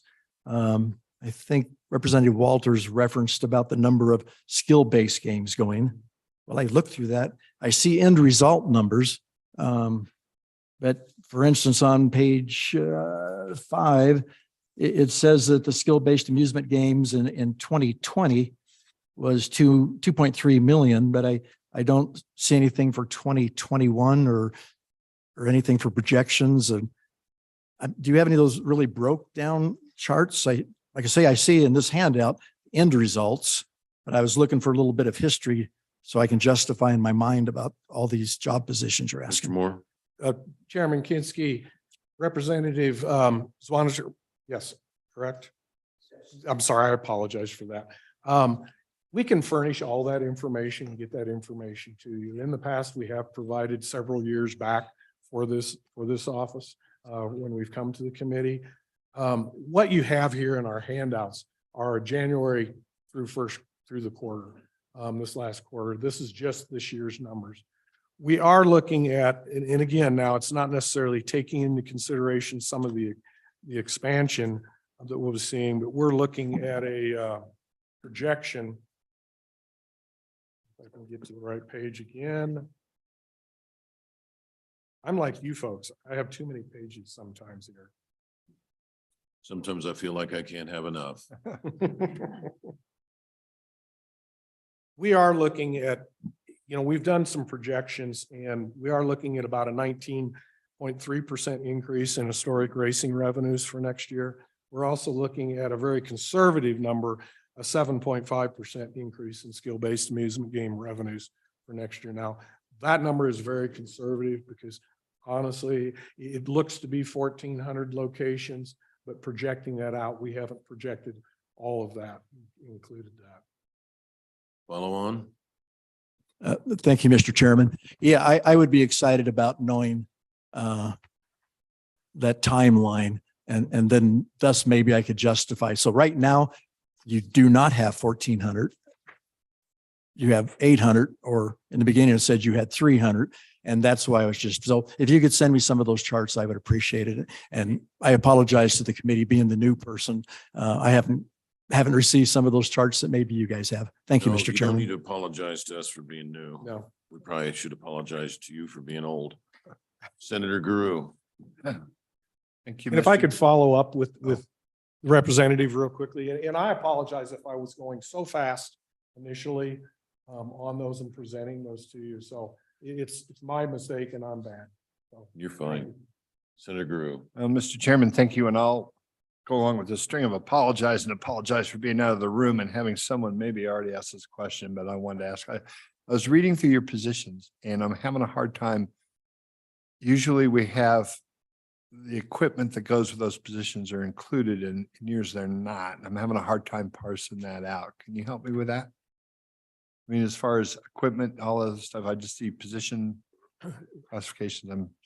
Chairman Kinski, Senator Guru, we've included the phones and the computer equipment in our office in Casper. We currently have if we're going to place all those positions in our Casper office, we have the desk space. We have the room in there to expand. When we did our last expansion, we addressed it that way. And, this is the order that I have typically provided things to this committee in the past. If you could, Senator Guru. if you could get with the staff and just to help them, I think they could use a hand. If I can follow up, I have another question. Please. Chairman, thank you. When I did walk back in, you were talking about an investigator for just for the division with online sports betting. Since last September, when they went online, how many cases of fraud or how many cases have you investigated with regard to online sports gaming? Thank you. Senator Kinski, Chairman Kinski, Senator Guru, I'm going to turn that one over to, if you don't mind, to Mr. Laramendi, Special Agent Laramendi, and he is joining us via Zoom. All right, Mr. Garamendi. Good morning, Mr. Chair. Can you hear me okay? Get closer to your mic. How about now? Not yet. How about now? No. Marginally better.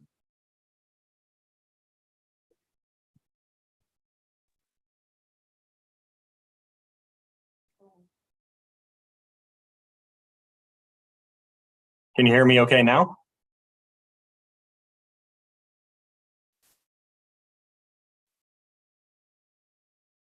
Does this microphone work any better?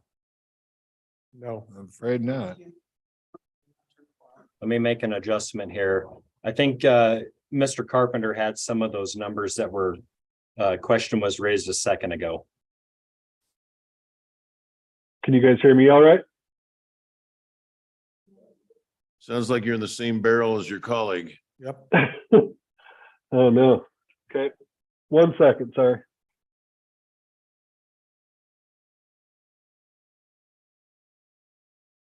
Can we try now? Go ahead and test. How about now? Can you hear me okay? There you go. There we Garamendi's go. good. Carpenter. Hello, can you guys hear me? Yep. Yep. Nick, you want to go ahead? Yeah, Mr. Chairman, so in regards to the investigations on online sports wagering, we currently have a couple of open cases. The reason this position is so important is because there's a lot of data and mapping and everything else that position can focus solely on. You know, currently right now, we've got our investigators and our special agents on the road a lot of times doing the Wyoming bred inspections, OTB inspections, skill game inspections. So they can't dedicate the time necessary that needs to be spent on some of these online sports wagering investigations. So, but to answer the question, we currently have 2 open cases right now that we're working. Okay. Senator Guru. So two open cases, 2 open cases. How many total cases since last September when they went online? Just those 2? Mr. Chair, so that's one of the reasons why we're asking for this positions. All of these investigations for the online sports wagering, they're all self-generated cases. So we know that it's happening. We know that there's proxy betting going on. We know that there's identity theft going on. The problem is we don't currently have the staff that can dedicate the time necessary to go through the thousands of pages of data that we receive on a weekly basis to start to build those cases and identify those cases. Senator Guru. Oh, thank you, Mr. Chairman. Representative Walters. Thank you, Mr. Chairman. Senator Guru started us down an interesting path here. Is there a third-party vendor, a contractor, a consultant, something of that nature that could go through the thousands of pages of data and get the hard facts laid out for you, and then your peace officers could actually do the investigation instead of having them do what seems to be data mining of some sort to get to that point? It seems like we're not using our in-office resources as efficiently as possible. Mr. Larramendi. Mr. Chair, Representative Walters. So the third-party vendor is the one that compiles all that data for us, and they send it to us. They don't have a contract with us. They're not an employee of ours. They are actually a vendor of the sports wagering operators, and they give that data to us to essentially mine through.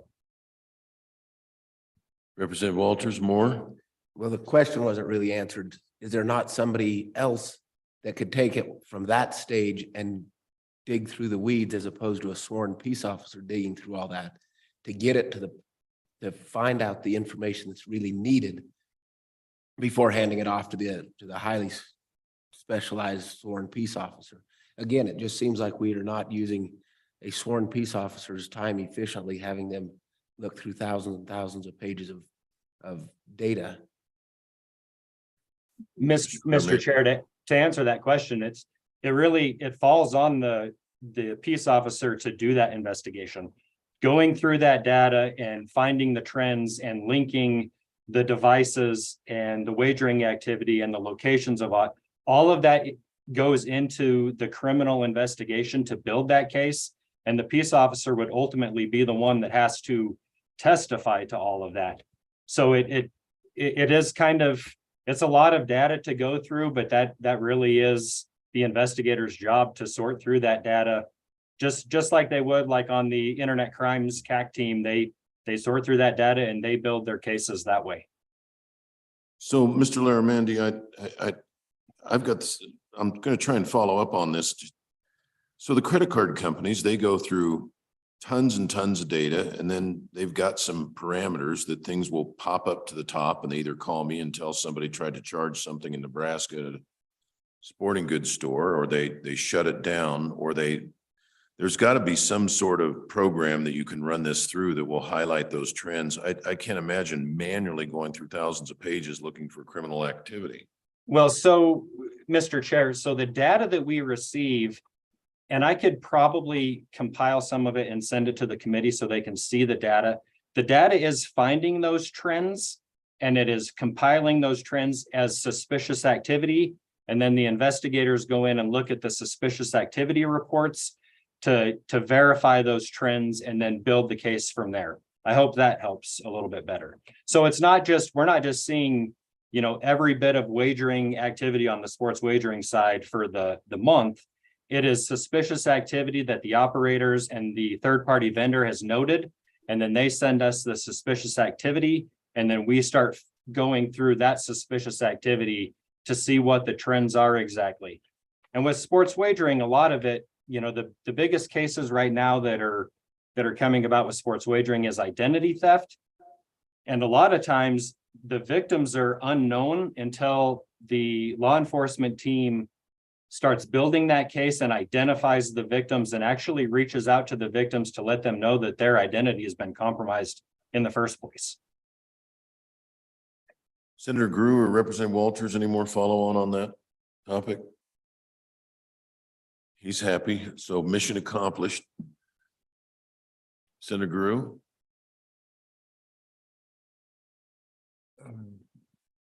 Thank you, Mr. Chairman. I just wanted to say to Director Moore, I read the narrative as well, and I was a little bit confused about the numbers. Seem to be all over the place when you're talking about this stuff, as far, you know, how many machines are, you know, and whether it's parsing out between historic horse racing and skill-based amusement games. It's really hard to follow in your narrative. Who has what, how many, the numbers seem to be different as you read along. And so it's kind of hard to follow. So if you could kind of work on that and get us a more comprehensive view and one that tracks a little better would be super helpful. Thank you. I know I'm taking a chance by asking, but anything more for gaming?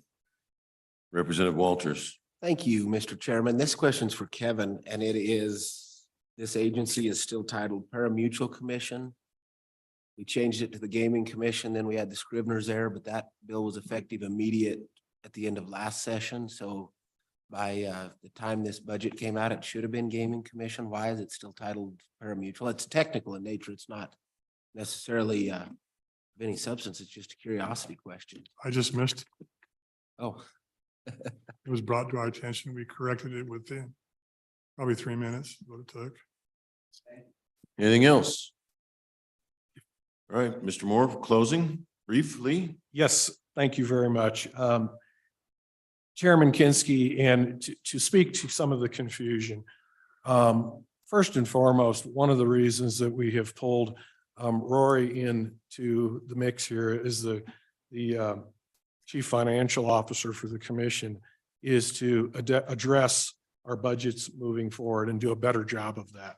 You will never see another budget with these type of mistakes in the future. And that's my commitment to you all. No today. pressure on the CFO at all. Yeah. None whatsoever. Never's a long time. and that's thankful to Director Hibbard for a year ago when we were looking for a CFO to point us in that direction. I thank for that. But also too, to address why there's a little bit of confusion here. This is an ever expanding and moving target each and every day. Things change. You make a projection and you realize you're wrong, whether it's up, down, sideways, left or right. In my career, in this position, and then other things prior to that, you know, you will not find an industry that is moving any faster than this, other than the people that are supporting the gaming and doing things. It's expanding and it's growing leaps and bounds every day. So we will get that clarity to you. I will have that as soon as we can possibly get that together. And I appreciate your time and thank you very much for your consideration and hopefully the potential approval of our requests. Thank you. All right, thank you. Merry Christmas. Merry Christmas to you too. Thank you. Next up, we have Department of Corrections. We are scheduled for a break. Okay, let's take a 10-minute break, because every time we take a 10, it's 20. Be back at 3:40, please.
I understand that you've got an introduction for us, which is designed to answer questions that you received from this panel.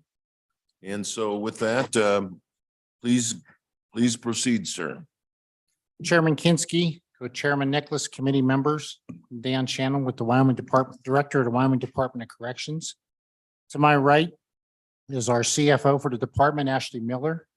For the individuals that I work for, directly behind me is Deputy Director Heather Babbitt. To her right are Administrator Scott Abbott, Colton Harrington, and Paul Morton. Thank you for taking the time to meet with us this afternoon. Committee, as you recall, during the pandemic, I decided to change the department's strategic plan. The immediate response was a 2-year plan followed by a 4-year phase of follow-up. We have now completed the 2-year phase, which was based upon pandemic necessities, budget cuts, and realignment of our department. Though we continue to receive amounts of COVID positive, we're now into the 4-year section of our plan. Our new strategic plan is based upon several things. Addressing departmental staffing. This is our #1 priority for our department. It's not only isolated within the state of Wyoming, it's now becoming a national issue.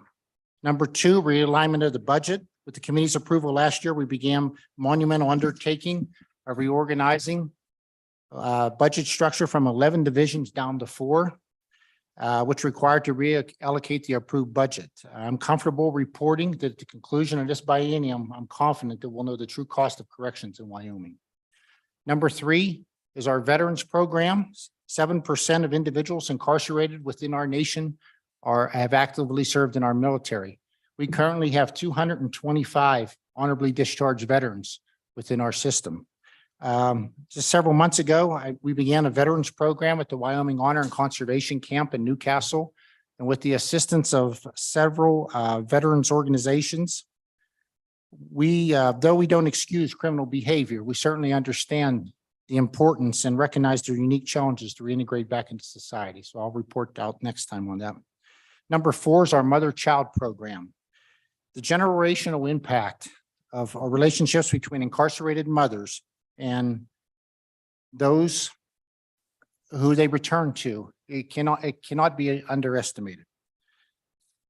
This department for years have said that we can't open that program as a direct result of short security staffing. We've sent staff to a number of programs, South Dakota, York, Nebraska, things of that nature. And I want to report out that we are going to open that program on a programmatic viewpoint. I'll work with the Department of Family Services. I've had several communications with that department. And I want to let you know that through supervised visits, not only for those who are incarcerated and deliver their children, but it'll also be for those individuals that are returning home to their children. So I'm going to make that available. Next is our digital education and technology. In cooperation with Workforce Services, we obtained a grant for $3.9 million that'll enhance our reentry services. It provides education and efficiencies for those who are confined. This initiative assists with referrals upon release that's based on individual needs, mental health, job placement, and enhanced case management. This will include our community providers for service. We will install Wi-Fi in our institution, modernize our classrooms, enhance our second chance Pell Grants, which we did receive this year, shrink our footprint, and improve employment application opportunities for inmates transitioning into our communities. Other House Bill 31 initiatives include case managers working with inmates prior to release, which includes community treatment needs. We now have 11 reentry specialists based across our state. We have released 484 inmates this year. 101 was working with our enhanced case management.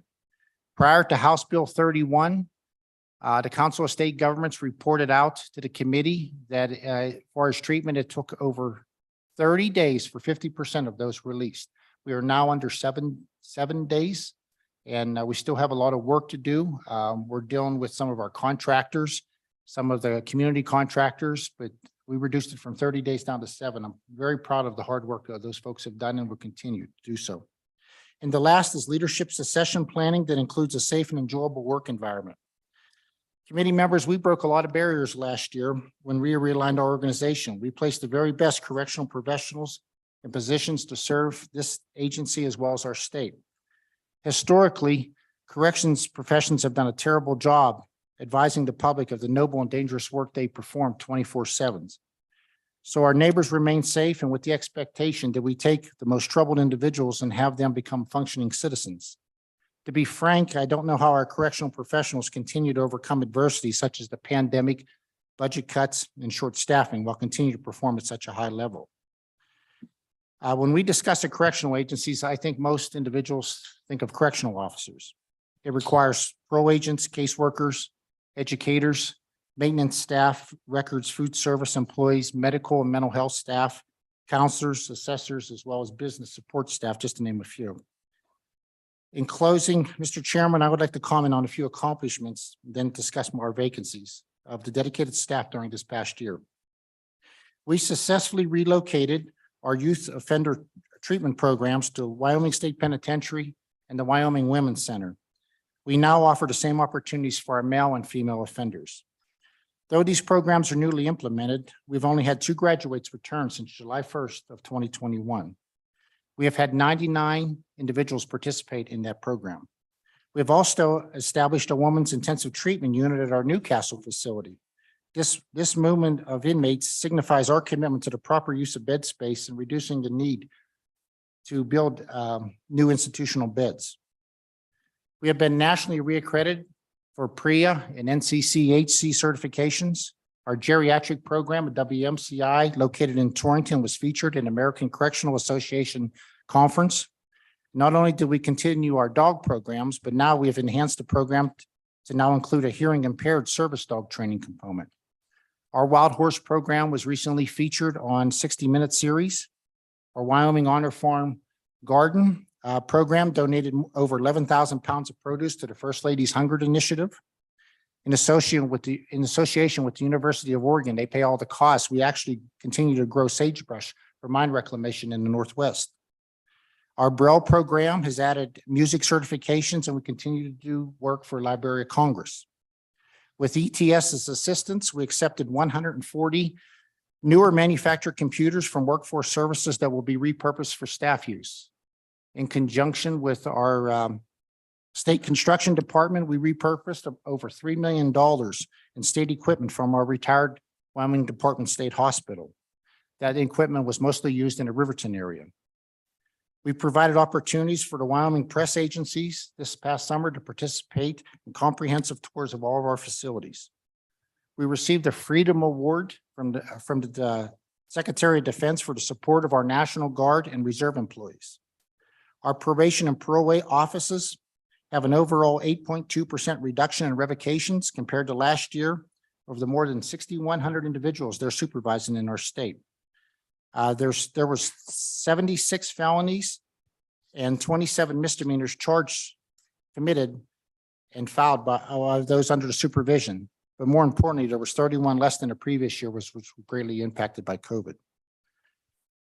We have 1,023 funded positions within our department. 528 are uniform positions, and we currently have 101 vacancies. We have 495 non-uniform positions with 71 vacancies. Our largest deficits are located at our Wyoming State Penitentiary and our Wyoming Women's Center located in Lusk. I would note for references, these vacancies numbers are after the removal of a considerable amount last year, which gives the vacancy appearance to be manageable. But what we did at that time, we lowered it. So we have a true accounting of what amount of staffing it would take to run the Department of Corrections. However, the inmate population is not decreased, and we're required. We cannot run corrections with the current population numbers, legal requirements, and required industry standards with the current staffing levels if things continue. We are no longer attempting to compete with surrounding states, for we have difficulties even competing with county jails within our state. We're paying over $400,000 a month in our staff in overtime, and our staff are exhausted. Even though compression may attract applicants, I also recognize a healthy and valued work environment that'll keep our staff tenured. That's responsibility is on this chair right here. It appears that we have more data on confined individuals than we do our workforce, and I'm going to change that. We've begun many efforts to retain staff. Our annual report indicates our retention of uniform staff has actually increased this year. However, our applicant pool is ineffective. We have changed the clothing policy to allow jeans to be a part of uniform. We allow certain flexible work schedules. We support COVID positive staff to work at home. Our assessors, our interstate compact are now teleworking. Our wellness program will include a period of staff to review their social media when Wi-Fi is installed during their breaks. We have multiple recognitions of employees and commutations of quarterly events. We have just recently reclassified control room classifications to attract former employees that will no longer have to be post-certified. We realigned our pro offices and offered regional promotions so the individuals can stay and supervise from their current location and not have to move to Cheyenne. And we will continue to improve our retention of staff as they need a positive work environment. Committee members, I'm aware of an enterprise request for compensation, and I'm asking for your support of all of our employees. I appeared before you last year and indicated we not have the staffing to effectively operate. Now, a year later, with little improvement to our staffing numbers, we're having difficulties to continue operating without relocating our inmates at a considerable expense. Mr. Chairman, I stand for questions. Thank you. I'd ask this, Dan, why don't you, because your request fits so nicely in with your strategy with HB 53. Correct. Why don't you roll right into those and then we'll question you at the end. I appreciate your prepared statement. Thank you. Thank you, Mr. Chairman. Committee members, if we can proceed with our supplemental budget. We actually have 4 supplemental requests from the Department of Corrections presented to you today. If we can be, and those are located on page 13 of your supplemental book. But if we can move now to page 16. That's our agency's priority number 2, which is funding for House Bill 53 in the amount of $1,623,248. Committee members, our legislators established and approved House Bill 53 as an alternative sentencing approach to incarceration. It concluded the final legislation in 2018. Original funding was for a 2-year period, and it had lapsed last year. I appeared before this committee and requested continued funding for this important program. Our agency was provided with 1/2 of the funding request, approximately $1.6 million, and was requested to return during this legislative session. I would like to report since the beginning of January 1st, 2022 to present, we applied 336 jail sanctions, which of 11 of these individuals, offenders, received revocations. As a result of the alternatives, we diverted 325 individuals not through the incarceration process. Our outpatient, the second portion of House Bill 53, our outpatient and residential sanctions totaled 208 participants, of which 20 failed the program and were sent to prison. These alternative approaches keep our citizens within the community, keep them working, and greatly slows down the cost of expanding and operate our institutions. And more importantly, committee members, they're effective at addressing repetitive behaviors. I would ask for your consideration of continued funding, and I fully expect to report the outcomes of the program for future justifications. Mr. Chairman, I stand for questions. I'll go through for all of them. Okay. Mr. Chairman, are these all kind of part of the House Bill 53 if they are all hold off? Yeah, it's all part of the criminal justice reform. Okay, It's part of hold off. Thank part of you. the strategy. Mr. Chairman, committee members, if we could then turn to page 21 on your booklet, I would ask that you review this page. This is priority number 3, the WCIS phase 1, the amount of $380,000. Mr. Chairman, committee members, we have appeared many times before you requesting funding to replace our offender management system. We are here today to prepare to address the important need in an efficient, effectively manner. WCIS is over 25 years old, and the system is unable to be enhanced or modernized as there's only one program in our state who works part-time to keep it operational. The modern side which supports our probation and parole, will not integrate with WCIS or the prison system, as well as the community providers. Since the conclusion of the 2020 Barry Dunn report, we have worked very closely with ETS to conduct a more in-depth analysis. ETS leadership has toured our facilities to understand the physical plant and the information technology chant at each facility. We have also completed a business and security plan, an integrated system.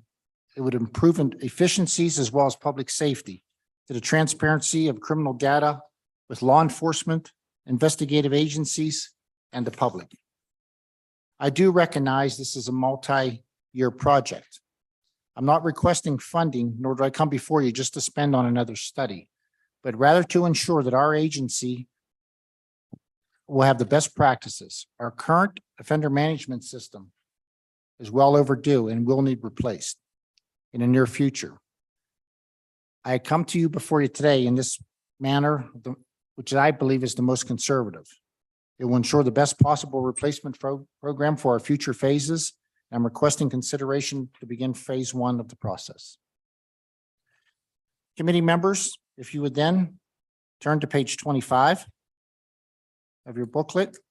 It's our supplemental request, which is our number 1 priority in our request booklet, adult community corrections bed expansion, in the amount of $2,336,681. This specific request, as well as our final request, both involve alternative community corrections, or ACCs.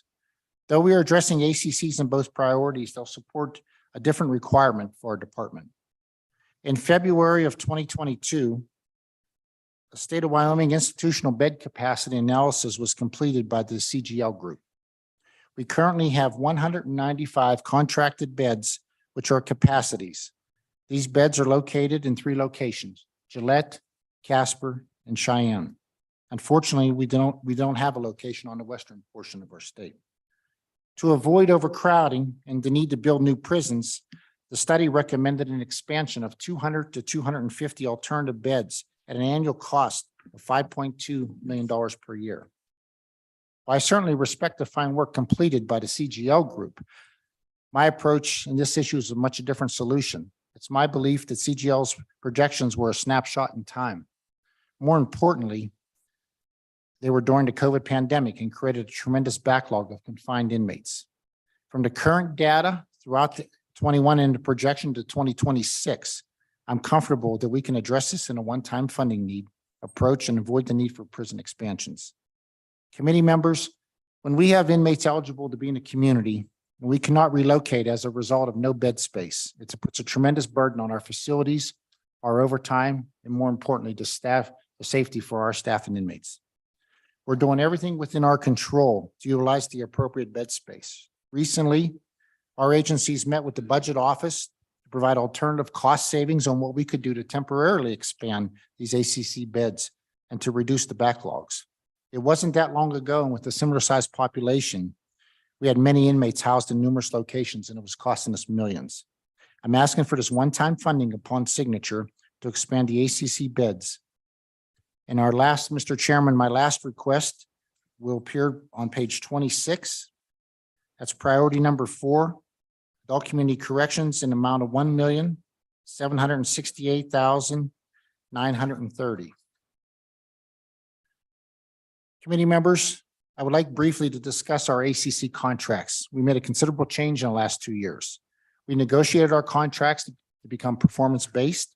This means the contractor delivers on all stipulated performance objectives. They're paid in full for the monthly payment. If not, the amount is reduced. Falling short, entities' performance measures during the billing period reduces the amount the contractor may receive. We have also reviewed the average number of bed days compared to each ACC. And then we renegotiated that. That way it would give us additional ACC beds. Vendors have informed me that the current compensation track is unsustainable for them as staffing situations are even worse than they are at the Department of Corrections. One vendor even required contract termination language in the amendment to give the vendor the ability to terminate the contract without cause, not even a 30-day cause. It's been more than 12 years since we passed this last time across the board increase was applied to any form of reentry placement. I'm requesting consideration for this funding. And if you notice under the governor's office recommendation, they recommended approval for one-time funding in the amount of $353,786 effective April 1st. And $1,414,144 to be biannualized in 2025. Mr. Chairman, committee co-chairman Nicholas, committee members, that concludes my request and I stand for questions. Thank you very much, Mr. Shannon. While people are gearing up their questions, I wanted to go through that because personally, when John Schiffer died and I was appointed, I took his place on judiciary and I found out that he had started this criminal justice reform effort. And we lost some ground, some speed because of course John was gone and he was a considerable force, but Senator Hicks and I went through several years of working on that. I kind of lost track of it when we got onto other committees, but it's interesting. The first iteration of it was stopped dead in its tracks by a prosecutor from Casper who said, "You've got the right idea. We do not have the resources on the ground in our communities to do this." He said, "If you're releasing them, they're going to fail. You're not giving the resources to make sure that they're reintegrated in the community." And so then that kind of began the old 2.0 and 3.0, which was carried forward by subsequent committees and ultimately has culminated in a lot of what you're doing here. So I appreciate what you're doing. You know, and back in the day, you were either in jail or you're in prison or you're out on the street. And there's all these alternative treatment modalities that are evidence-based. And I appreciate everything that you and your staff has done. It's gratifying to make contact with it again and to see how far it's progressed. With that, questions? Representative Larson. Thank you, Mr. Chairman. And Director Shannon, kind of to tie on to the comments that the chairman made.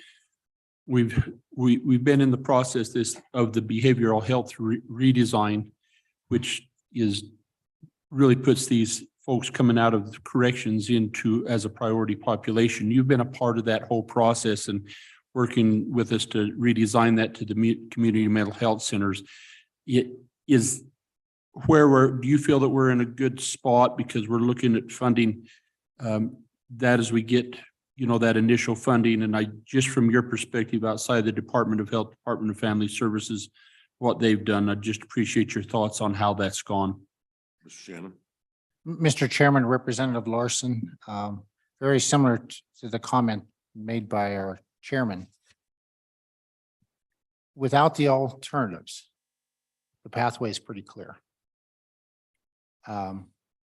We have limited resources, but we have limited resources as far as options. And the work the Department of Corrections and the Department of Health has done on House Bill 31, House Bill 53, and now the realignment, it absolutely,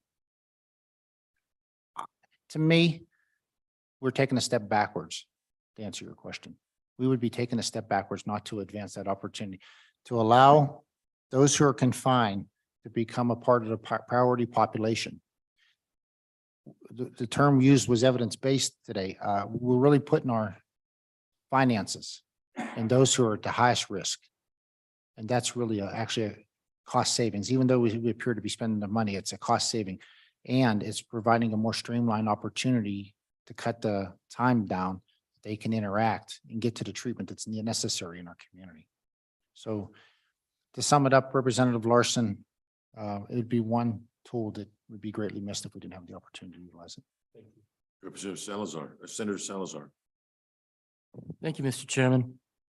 So, Mr. Director, I hear you're a superstar. I can't go anywhere in the legislature without hearing your name and hearing what a great job you're doing. So obviously that's a compliment to you. Secondly, I've never been to the state prison, and if it's permissible, I'd love to take a tour of the state prison at some point.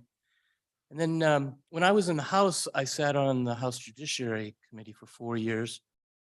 And when I was on that committee, I kept on hearing about a new state prison, and the structure of the current state prison going down the tubes. Can you give me the 60-second version of what's going on with that issue? Mr. Chairman, Senator Salazar, I would answer you in 3 parts. One, if you stick around long enough, you may get different reports on me. Corrections is a business that bad things happen. Number two, you're always welcome as any member to visit any prison. I don't need to be there, just stop in. We'll take care of business. With regards to Wyoming State Penitentiary, there's an ongoing remediation there. In October, I believe it was October of this year, the State Building Commission, a meeting, our state construction department reported out that we're looking at approximately 8 to 10 years. They feel comfortable. There's a fund established right now to help support a future building in Rollins. There was sightings done, testing of the soils and things north of Rollins, about 6 miles. The land has not changed since then. It's been sold several times through I think 3 different times through mineral acquisitions. And with that being said, the population of our current, if we continue with these alternatives, I'm absolutely comfortable it won't be necessary. That's why I haven't came before you and asked for a build out, a double MCI, which would include 140-foot beds. So I hope that answers your question. Follow on. You got a question about the vets program? Yes, I always felt if I had the opportunity, Mr. Chairman, Senator Salazar, I always felt that if I had the opportunity to address the veterans that are incarcerated, we now are relocated, they're within the same classification. We're relocating them to our minimum. It provides more opportunity. Working with the Commission of Veterans, we can have a position there to go in and work. So when an individual gets out and they're going to Rock Springs or going to Cody, wherever they may, their benefits are already addressed. Their counseling is set up. Otherwise, we have them scattered throughout our system. And is that based on some evidence that doing so and reduces recidivism or it's just? Mr. Chairman, it was always just a personal drive of my own. It is based on trauma enforced trauma. So Thank you. Further, Representative Walters. Mr. Chairman, you mentioned that your institution in Lusk as well as in Rollins are your most difficult to locate or hire personnel there at those 2 locations. What are some of your staffing plans to try and alleviate that issue? Because I guess I see it as difficulties, no matter how much we pay them, there's still not a large economy in those communities to provide employment for significant others and the remainder of the family. So how do we overcome some of those challenges? Mr. Chairman, Representative Walters, as a portion of my opening statement or introduction, to me personally, I believe we have to come to a level that we can attract some folks. I've looked at, if you looked at our railroads, our school areas in Carbon County, Niobrara County, things of that nature. If we can get them in the door, it's the responsibility of management to keep folks. And if you look back, say 2008 to 2012, we were at almost capacity. We had folks hired. So to me, it's a responsibility to have a great work environment, to make people a part of a team, and that relies here. With that being said, the reason that I asked for the support of the enterprise raise, it's very simple. In November of 2017, Director Lampert was provided the opportunity to raise the wages at Women's Center as well as Rollins. And it was at 1725. He went to 1905. With this past raise, we went to 1882. So we never even made to where we were in 2017. And Niobrara County Jail is with very similar benefits and same retirement is $3.60 an hour more, where Carbon County is over $6 an hour more. So in summary, to answer your question, we have to, I don't expect, because we can just raise the roof. We don't know what the inflation, we don't know what the future is going to bring. Hard times are coming, but we need to have an attractable wage where I could bring them in. I realize the cost of housing is more in those locations and things of that nature, but it's the management's responsibility to have individuals working in an environment they want to be a part of a team. So that responsibility is on me. Follow on. Further, Representative Schwartz, and then Representative Stitt. Thank you, Mr. Chairman. So the proposal is to add beds for the alternative. I forget the exact acronym. I guess my question is, are we going to be able to staff? What's going to be the staffing capability for those? I mean, I assume the same difficulties will be there. Mr. Chairman, Representative Schwartz. Yes, the bed spaces are available at the ACCs, and it's a one-time request. And the example is we had 91 individuals waiting to go there. And I made a decision, working through the budget office, I made the decision with our vacancy savings and things of that nature, could we serve our money smartly and ship some inmates? So we did that here in the past month. So the ACCs can absorb those additional 75. So under the 3, the maximum would be 25 per unit. And I don't see it be right now. We probably had 61 moves. The purpose of that is we're sending approximately anywhere between 8 and 12 staff members a day to WSP to make sure all our posts are covered. And if we can't get the population down low enough where I can close a certain unit at WSP, then we're creating all this overtime. So in short, to answer your question, that's already taken place, Representative Schwartz, and the staffing is available there. Representative Stith. Mr. Chairman, Director Shannon, Dan, thank I'd you. ask that when you're talking that way, which is fine, just hold the mic a little bit closer. You're off axis. I have a hard time hearing it. Director Shannon, 2 questions. One relates to the prison population, how it's gone up and down over time. On page 6 of your supplemental request, you have a nice chart there showing the numbers. And I see that the low point was in fiscal year 21. And then it's ticked up a little bit since then. You predict that it will go up a little bit. Can you explain the dynamics? I mean, was the low point in 2021 just because we had the pandemic and so the prosecutors didn't show up to work and so they didn't put people in jail? Or was it the effects of House Bill 53? Or what are the dynamics as you see it for the prison population? Mr. Chairman, Representative Stith, I'll give you my best opinion. If I could answer that, I think I could solve a lot of these problems. Obviously, nationally, most prison populations went down during the COVID for reasons that you spoke of. There wasn't prosecutions, courts didn't work. That's back pretty much to normal across.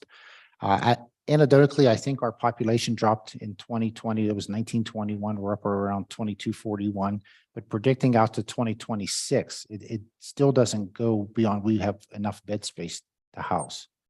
The reason for it would be the pandemic. Very clearly, if with the House Bill 31 and information on 53, as well as what we're doing with the Department of Health, I would be before you today asking to build out a WMCI. Right. Mr. Chairman, follow up. Please. So I have a question about your priorities in relation to the ACC beds. So there's a one-time expense for ACC beds to expand by 75 beds, and then there's the ongoing funding for ACC. And you may have already answered this, but can you explain to me why is it a one-time expense for these additional 75 beds? I mean, is this a third-party service provider? Is it a one-time fee? I guess I'm just not understanding why it's a one-time expense. I'm glad that it's a one-time expense, but I don't understand why. Mr. Shannon. Mr. Chairman, Representative Stith, as I mentioned just a little bit ago, during the COVID pandemic, we had 91 individuals waiting. So we're shipping them now. We're getting them there. And we did the state that conducted a bed study through the CGL group, and they recommended 200 to 250. But that was during the pandemic when things were backed up. And looking at, we're doing an in-depth study of our classification, those who can be paroled, things of that nature. I feel confident that if we can have this expansion for 75, that we can get that number down. With the amounts of individuals that are being released, that's a gamble on my part to come before you and say that. The experts are saying we need 200 beds at $5.2 million. I'd rather come back 2 years from now and say we need another 30 beds for one more year than come and blast and that answers your question. Mr. Chairman, my question. I'm basing it on the data we have today and projected for the next 3 years. Mr. Chairman, if I may, my question may not have been very clear. It's a one-time expense because you're physically building out rooms in someplace in Casper, or how's the money get spent, I guess? Mr. Chairman, Representative Stith, the bed spaces are available at the ACCs. We never had the funding to apply them. So we have 195 contracted beds at our ACCs currently. And that's all the funding we have. Where we could have sent, we could send additional individuals. So now we have them backed up in our prison system. So they're minimum inmates. They've applied, have been accepted by the board and prepared to go to the ACCs, but we don't have the funding. And I certainly don't want to take the liberty to just make the assumption that you're going to approve something. So therefore, I'm here today asking. I believe once we do that 75 beds and we can run them through the conclusion of this biennium, that we'll be caught up. That the 195 will sustain us for several years. I hope I answered your question. So I'm still unsure. The one-time expense is to an outside vendor for them to construct the beds? Mr. Chairman, committee members, the bed space is available at the ACCs. We just never had the money to send the inmates to fill the beds. So the example is. Why would it be a one-time expense then? Why wouldn't it be ongoing? Because I'm trying to be conservative with the data that I have. Okay. And the reason, Mr. Chairman, the reason being, I believe at the conclusion of this biennium, if we run an additional 75 through, that we'll be caught up in the normal contracts of 195 consistently, will handle our population. Okay, thank you. And you have rehab and recidivism rates on the ACC program? Yes, I do, sir. Okay. Anything else, committee? I've got a question about, it was an outfall of the justice reform, and you said you've gotten post-discharge treatment from 30 days to 7 days, and you'll recall there was some evidence that half the people that were released on parole with the requirement they get treatment, we had no record of them getting treatment. Correct. And part of that was the community mental health center said we sure could use advance notice that they're coming. Right. And that was a coordinated effort between you and the Department of Health, so that when you knew somebody's going to be discharged to treatment in the community, the records and the information would get to the treatment provider in advance of the release. Is that project done or is it still in progress? Mr. Chairman, that project is still in progress and for a number of reasons. With the grant that I mentioned earlier from Workforce Services, as well as the funding for the House bills, we have 11 individuals to work reentry, and they are working mostly with enhanced case management, the higher risk to go there. So if I'm a general population inmate and I go, say through Riverton and I'm released, the caseworker or the unit manager at that facility makes those contacts. Now, we don't always have the ability to send electronic records. Our Yes Care is our contracted medical. So we just got a new company to take care of that. So it's in the process. Okay. But we've advanced considerably for that. And in fairness to the communities as well, they have difficulties trying to match up with our system as well. So everyone's different, but. Okay. Thank you. Anything else? All right. Well, we appreciate the job that you're doing. Thank you very much. Keep up the good work. Thank you for being here. I appreciated your statement. I appreciated your persistence in delivering that. That was good. It was well worth it. Thank you, Dan. Mr. Chairman, thanks for allowing me. Merry Christmas to you all. You too.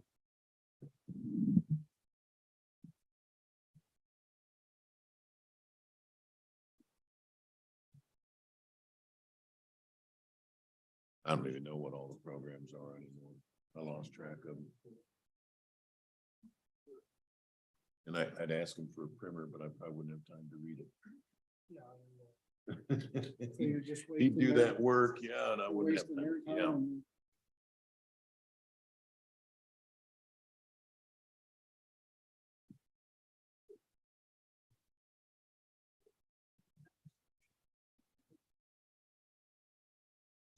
It's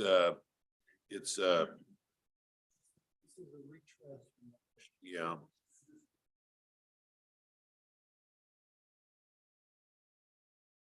As Mark Young makes his way up, could you recap for the committee what we're doing? Because there's folks here that have not been through what we've been through.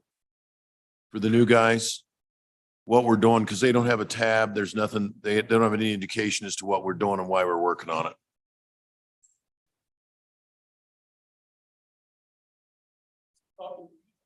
Yeah. Yeah, please. There's newer members that are unclear, and some of the older members, why we're working on this again. And so I'll throw it over to you to explain. So thank you, Mr. Chairman. Happy to do so. So last year we had the electrical and fire safety folks come before us and with with their budget request, with their standard budget request, and included in that was some revisions to their fee schedule.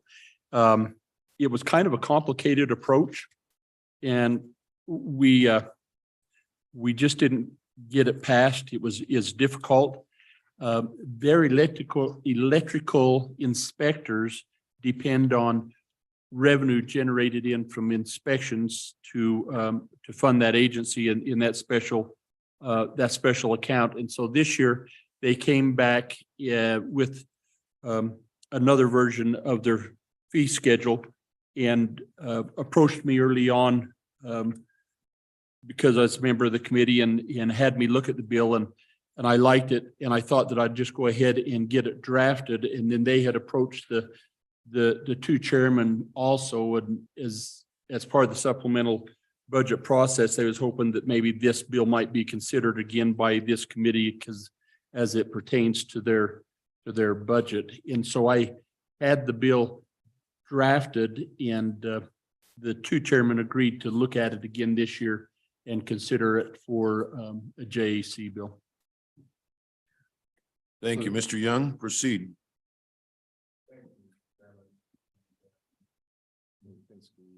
And Chairman Nicholas, thanks for this opportunity.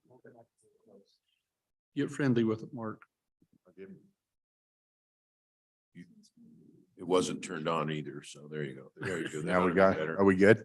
Yeah. All right. So thank you, chairs, and thank you, committee, for being willing to hear this proposed legislation.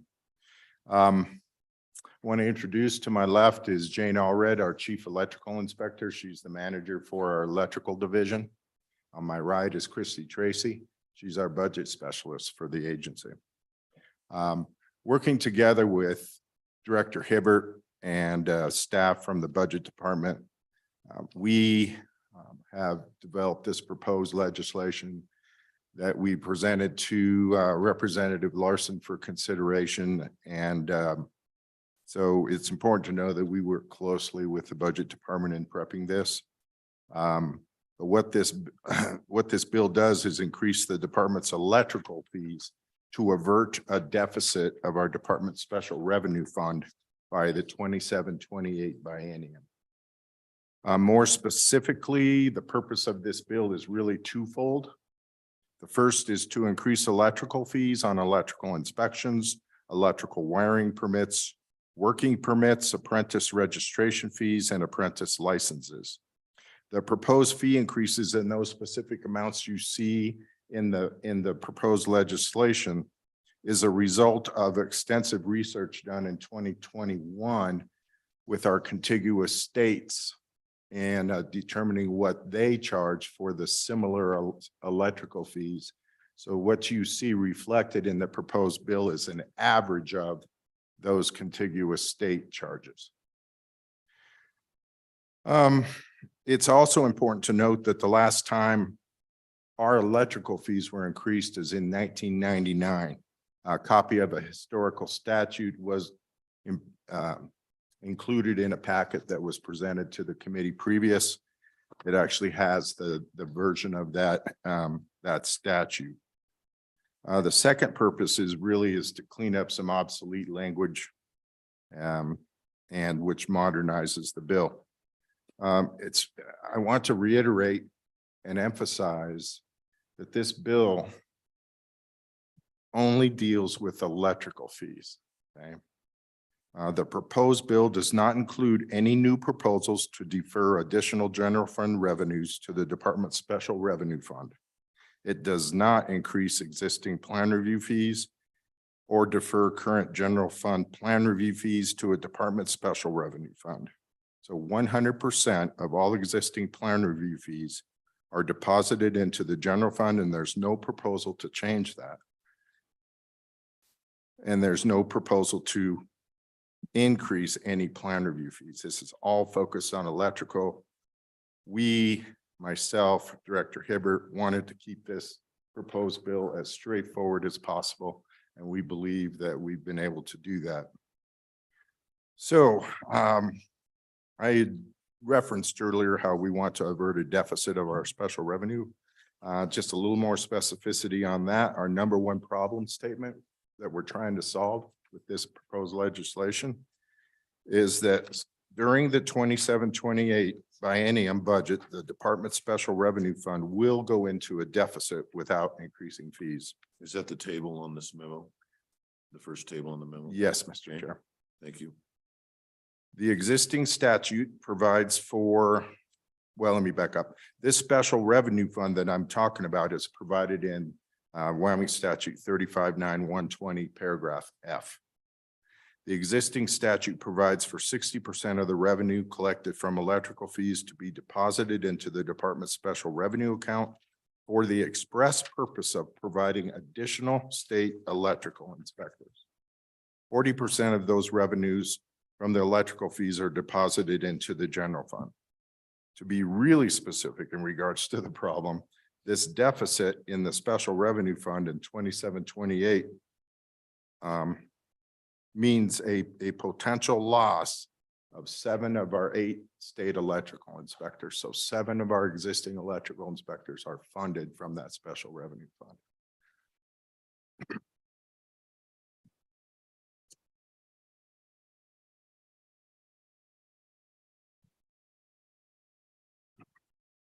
And all of those electrical inspectors are charged with by statute with conducting electrical inspections of electrical installations across our jurisdictional areas of Wyoming.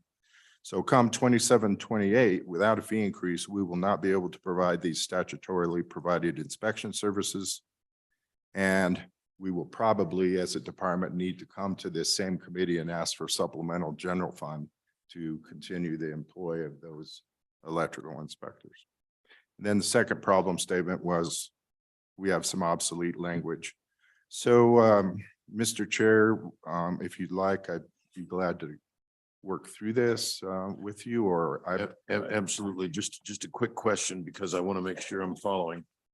So the table on 1 is status quo. On page 2, is that the fund after the proposed fee increases? That's correct. Okay, Yes. before and after snapshot. So from deficit to healthy. Yes, Mr. Chair, that is Okay. correct. Representative Larson. Ella, so Lucas is here too, if he drafted the bill, so if he has any questions, just for your Okay. information. So you said you wanted to move through that. What? Proceed. Thank you, Mr. Chair. So to begin with, on page 2, paragraph D, we are removing what I would call obsolete language in regards to the 1997 Uniform Building Code. We are simply reflecting new wording that provides our department rules to establish the amount of the fees. I did provide some background information in your packet in regards to the 1997 Uniform Building Code. It became defunct in year 2000. So for 22 years, we have been operating with obsolete language, trying our Okay. best, right? Our existing department rules reference the old 1997 fee structures. It's important, I think, to note that in our rules, this section's in essence, lines 5, 6 with the new wording established and on 7 of. By removing that, I believe we're becoming more efficient in our approach to how we establish our fees because our fees are already established using these very same 1997 fee schedule in rules. So our rules had that same fee schedule. Okay. What we are able to do, the statute says, use the 1997 fee schedule, and then it also says adjust for inflation. We haven't been able to find a mechanism to adjust for inflation until we discovered the new building valuation data table as published by the International Code Council. And I provided information in your packet on that as well. But this, real quickly, this building evaluation data table is a national construction average of per square foot construction costs per different types of buildings. So an assembly theater, if a new construction or remodel cost is this, it tells you what that average is. And then what we use is once we ask the submitter to provide us with simply a square footage of their proposed project. We then use that building valuation data table to tell us what the total valuation of the project is. At that point, we then turn to our rules and we use that 1997 fee schedule and we plug that valuation into the 1997 fee schedule. There's some calculations, simple calculations that happen, and then a plan review fee is established and that's what's charged. The beauty of using the building valuation data table is that it's updated every 6 months and it's average national construction costs. So that is the built-in inflation adjustment that the department is using through rule. Okay. Okay, let's see. Continuing on page 2, line 13, we are adding the word building simply as a method to clarify what we're talking about. Seems a little bit general to say international code when the governor's appointed fire council adopts the international building code. Right. Okay. As we move down, Mr. Chair, to end of page 2, line 23, we are proposing to remove the word waived and include the word add the word included. The reason for this is we historically have had some confusion with electrical contractors, owners, as to what that really means. If you'll look just with me just for a second here to try to explain this. If you look, for instance, on page 3, where it talks about requested inspections, and then you go to page 4, under line 8 on page 4, you'll see the actual electrical wiring permit fee. That fee is what we're talking about here on line 19 on page 2. Jane, if I could, Mr. Chair, if I could have Jane just give an example of why we want to use the word included versus the word waived, and I believe she has an example here. All right. Thank you. Jane, thank you. Welcome.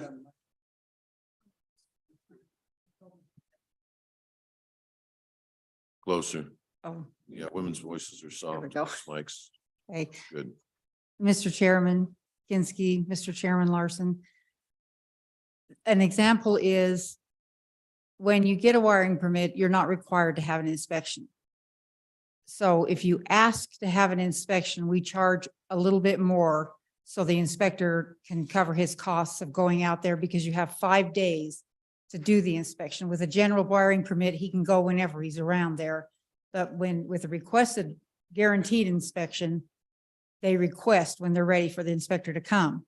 So there's been some confusion with the waived idea when we charge the fee about the regular wiring permit cost. So an example is if you have a home that's got a 200 amp meter and you want a guaranteed or request an inspection, it'll cost you $270. The $125 fee that we're requesting, the $125 fee would be included in that amount. We would not charge you both fees, or for both a wiring permit and a guaranteed inspection. We would only charge you one or the other. And that's why we say it's included in that.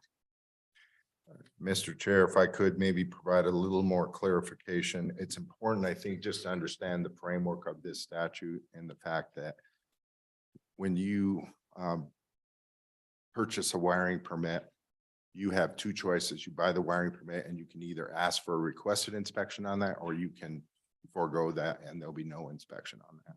So when we're talking requested inspections and no inspections, so just give you a little background. You can build something with electrical in it and have no inspection on the electrical? Mr. Chair, that is correct. That is by statute, you have a choice of, you can request an inspection on that wiring permit. Or you have the choice to pay an additional amount as referenced in this Okay, statute for gotcha. guaranteed inspection. Okay, I got you. Okay, Mr. Chair, on page 3, we simply start going through this, this pretty much line by line. You'll see, for example, on page 3, line 7, we start talking about residential units. You'll see the old historical $20 figure, and then you'll see the new $50 figure that's based on contiguous states averages. And then the same goes with the 50 per amp to $1.10. And then it's pretty much continues that, to save some time, it continues that in a very straightforward manner by just removing the old fee and including the new one. The only difference would be, I guess, on page 3, line 19, where we've excluded 2% of the value of any electrical installation. We were challenged by asking owners and contractors what the value of that was. And it was all over the board, and it was quite frankly a trust issue in our minds. And so what we have done is we just chose to make this consistent with the rest of the bill. On page 4, still very straightforward. As we go down, we're just taking old historical fees and increasing them. Clear, let's see, clear down through the bottom of page 4, the same is occurring. And on page 5, it'd be the entirety of that page. We've simply taken historical numbers and increasing it. And with that, that's the proposed bill in a nutshell, Mr. Chair. Question, Senator Hicks. Mr. Chairman, so on section 2, you repealed 35.9.129A subsection 12, which is examination fees of $300. Why?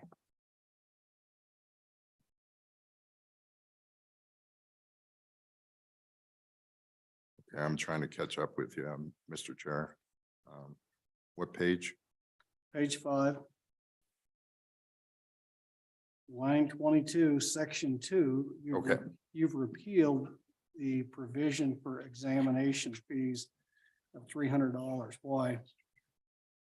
Thank you, Mr. Chair. Jane Allred will respond. Thank you, Mr. Chairman. Thank you. Sorry, Mr. Chairman Kinsky, Mr. Chairman Nicholas, Senator Hicks. The reason we repealed that is because right now we have a contract with the International Code Council, and they administer the exam, and then it's proctored by Pearson VUE. So we don't charge any fees for the examination. They're set by the administrator of the exam, and they're well below 100. I believe it's $125, but below 300. It's $125 for a master and $115 for a journeyman. So they don't exceed that, but we don't set those fees. The International Code Council sets those fees, and we don't collect anything on those. They go directly through the exam administrator. Okay, and then a follow-up question. If this legislation was to pass, would you collect these fees as you've got specified in here today, adopt those? Mr. Chair, as I understand it, Please. as I understand the question, yes, we would start collecting those fees as soon as this is implemented. Because, Mr. Chairman, the reason I ask you, the language in here says is that you would, department by rule would adopt what those fees are, and that's a not to exceed limit. So these fees established by the department shall not exceed the following. So you have discretionary ability to assess lower than that. So you're just, so if we're just gonna set these fees and that's what you're gonna collect, I don't know the necessity of going in and then promulgating rules to do this. This is what you're gonna do anyway. So is that correct? Or are you actually gonna go through the rulemaking process and then say we're gonna access what's already in the bill, which is the maximum limit? Mr. Chair, our intent is to we are starting to modify the rules. We're going through a rules change now to include that building valuation data table. We will maintain the 1997 fee structure in the rule. So what our intent is to change the rules to include the BVDT and then implement these fees as intended here at the maximum allowable amount. Yeah, Mr. Chairman, Please. and I understand that. It just seems to me like it's a lot of bureaucratic exercise and waste of your time if you're just going to assess these anyway versus having you make you go out and promulgate rules, because then you got to go through the APA, and I'm assuming there's a public comment period and all of that time that goes through there. So I'm just curious as to why we would put that rulemaking provision in here. Maybe that's a question for Representative Larson. I don't know. But it seems pretty darn redundant to me. Representative Larson, can you help us?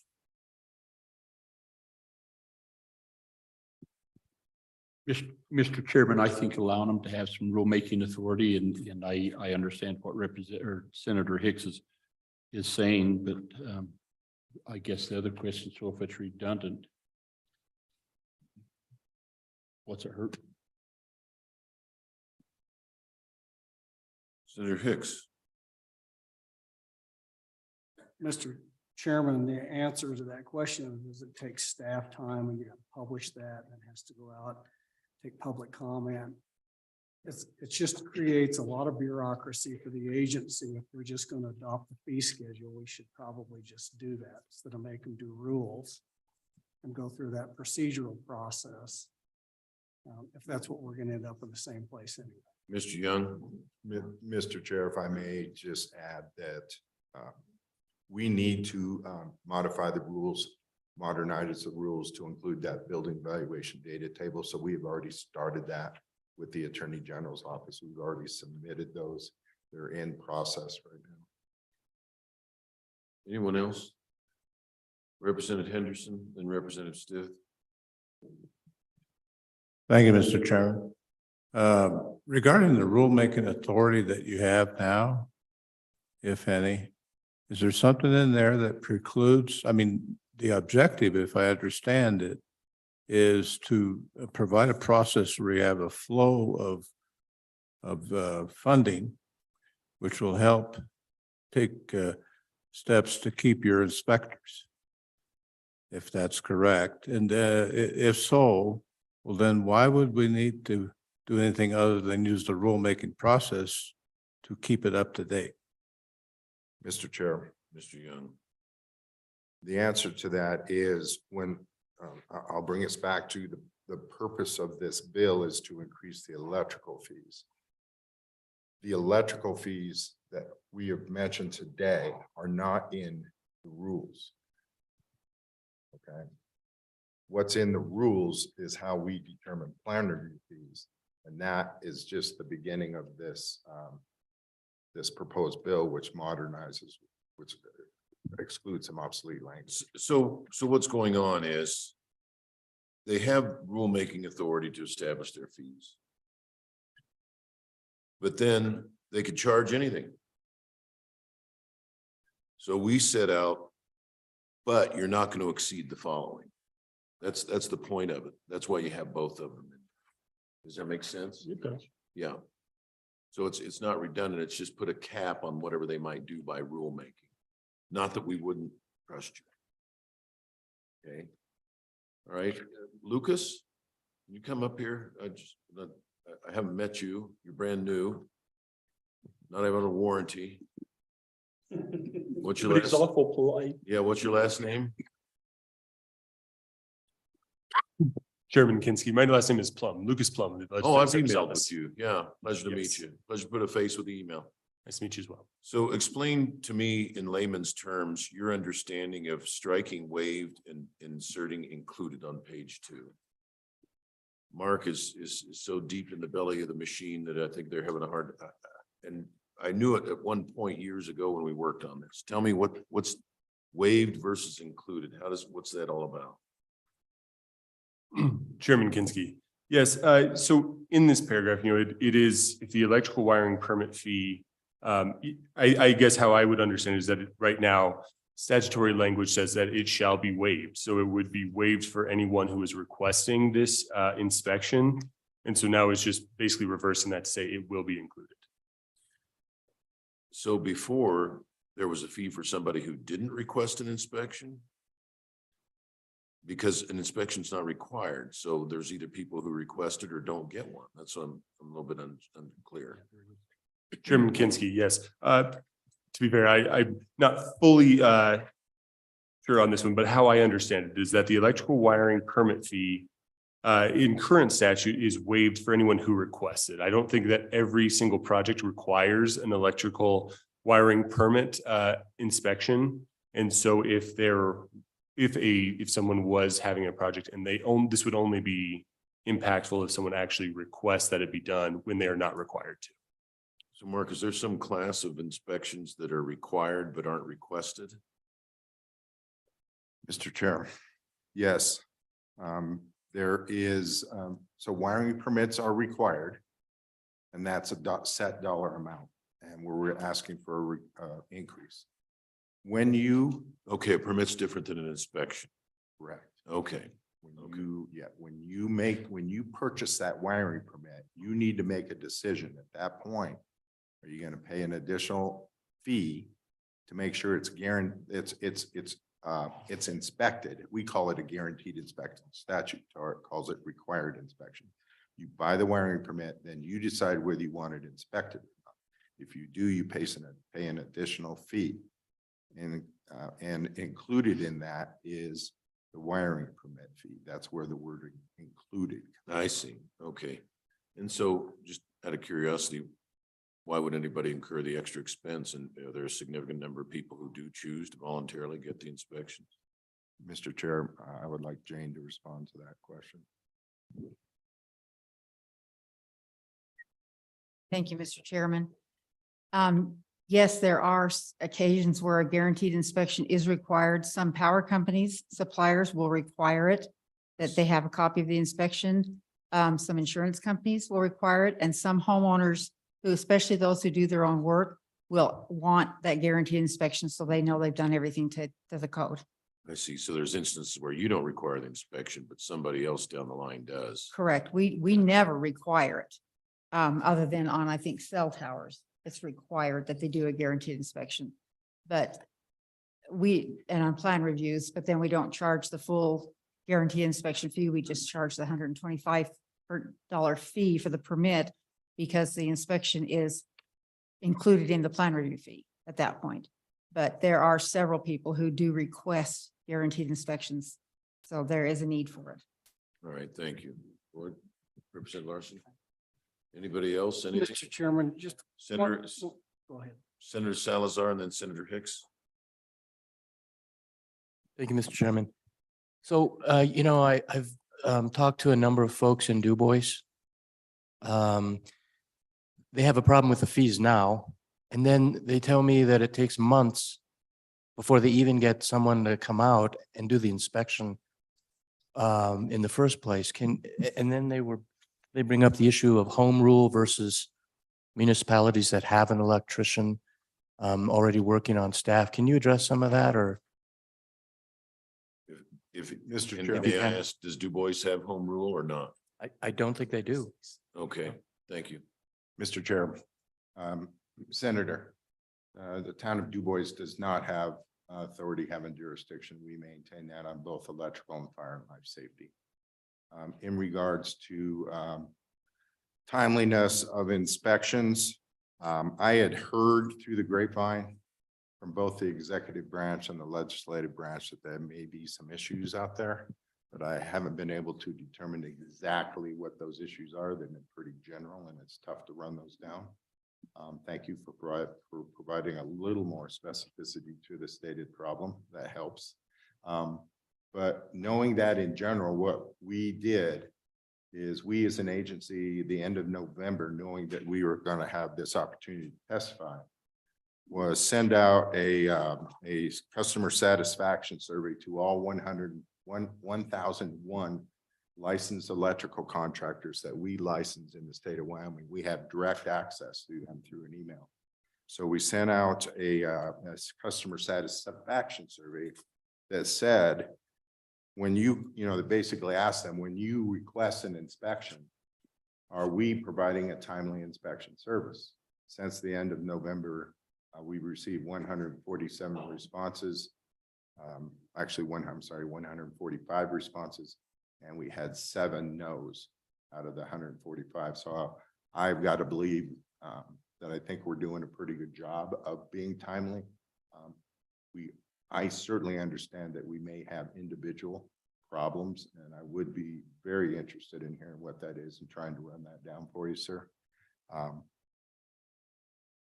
One other important thing to note is that in the statute, it does say when you require an inspection, we are supposed to be there within 5 days. And so we're meeting that 5-day according to 145 electrical contractors.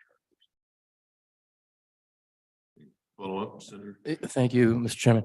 Yeah, I would love to work with you on that, because if we can square them away in Du Bois, a small community, pretty isolated, with pretty strong feelings of it, if we can fix that, I think that would go a long way. Mr. Chair, thank you. I look forward to that opportunity. Senator Hicks? I just wanted some clarifications that these little inspections would only occur for those areas that don't have home rule, some of the, what's the class 1 cities, or just class 1 cities can make. Do they have primacy over these that they can do their own inspection? Mr. Chair, Senator Hicks. Wyoming statute 359121, it talks about local enforcement, and it describes the process of what we're responsible for and how, if locals want that same authority having jurisdiction that we hold statewide, if they want that, they can request that. And then 359121 talks about what you need to have inspection certifications, electrical inspection certifications and licensing, plan review certifications. And if you can have the same level of certifications as provided in statute that we are required to provide, then I may grant that local having jurisdiction, and we give it to them, and then they do that, but they need to provide constant certification. So to finish answering your question, sir, there are 13 local jurisdictions that I believe you're referencing as sort of a class 1. 13, the Caspers, Cheyennes, Natrona County, some of the larger counties and major municipalities, Jackson, Teton County. There are 13 of them that have said they wanted AHJ status, and they can hire the same level of inspectors and plans or examiners that we hire as a state. We have given that to them. Then there is an additional 12 of smaller communities out there who, as provided by state statute, can in essence cherry pick, I'll call. They don't have to do plan review and inspection. They can just ask for inspection authority, enforcement authority, for either electrical or for fire, or both, but not do the plan review. So we do have about 12 of those, the Worlands, Rivertons, Douglas, Rollins of the world, that have some level of AHJ authority. So total, there's about 24 between sole authority of plan review and inspection, and then piecemeal. Mr. Chairman, just one quick question. When you sent out your surveys, did you ask them for a response on plan reviews also? No, sir. Everything was based upon electrical fees, because I wanted to just focus on this bill, which is electrical fees only. All right, thank you. So out of curiosity, are there freelance consultants that a small town that wants to have home rule can hire, but they don't have to pay full time for an electrical inspector? Are there people who do that? Mr. Chair, the answer is yes. There are independent companies that if they're looking to shop plan review services, that will provide plan review services. There are companies and individuals across the state and the United States that can contract to do inspection services as well. Okay, and would that be a satisfactory arrangement to you if a smaller town wanted to contract that? Would that be sufficient to get home rule? Mr. Chair, that is correct. That would be satisfactory to us. We always caution, though, that many times that person may be an installer, an electrician themselves. And we just caution them that they shouldn't be inspecting their own work, that they'll need some workaround. That makes sense. Yeah. Representative Larson. Mark, so my understanding on that is that any municipality or county, if they want to have what we're calling home rule, or if they want to have enforcement authority, can do that. They just have to adopt your standards as a minimum. But they can have more stringent, almost like we are with DEQ in getting primacy from the EPA, but they can have more stringent. And so if they was to hire a third-party inspector, they didn't have the ability to have a full-time inspector, but they contracted. He would inspect it, but would be per that minimum adopted requirement that you granted him authority under. Have I got that accurate? Mr. Chair, Representative Larson, that is correct. I think that's a very, very important point of 35-9-121. If there was, I talked about how the HJs need to provide the same certification as us. Well, they need to adopt the same codes that the governor's appointed Wyoming Fire Council adopts as a minimum. They can be more restrictive, but as a minimum, they have to have adopted our codes within 6 months, or the statute actually says it shall revert back to the department. Senator Salazar. Very quick, thanks, Mr. Chairman. What would prevent the inspector in Riverton to be used by Du Bois to go and inspect the opening of a small business? Mr. Chair, if you could, Senator, if you could just ask that one more time. I want to make sure I got the first part of that question. So there's nothing in Du Bois. There's no, it's home rule. I mean, it's, yeah. So my understanding is they've been waiting months.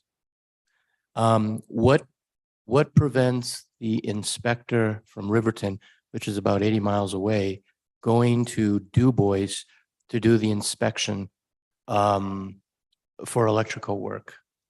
Is that viable? Is that something that can be done?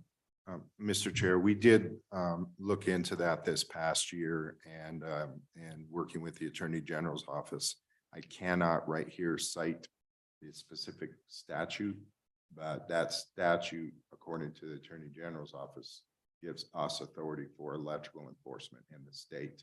If you do not, so you as if you don't have home rule status, that statute will not provide you the authority to have that electrical inspection authority. So It would need to I'll come- thread the needle in a different, I'll thread the needle in a different way.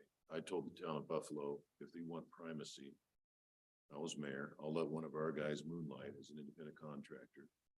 And you hire them on as your electrical inspector, they're fully qualified. And then that would be the name that would go to the state. And it's fully qualified. So it's just, it's not that Du Bois, the guy just drives up there. He actually, the city has to permit him to moonlight on his job to go up and do that. I offered that to Buffalo. And I think that passes scrutiny. Lloyd. Mr. Chair.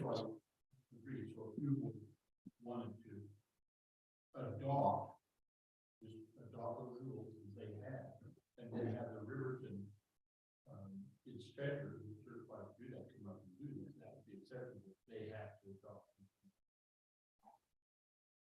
Anything else? All right. Thank you very much. Thank you, Mr. Chairman. Public comment now? Chairman Nicholas, thank you.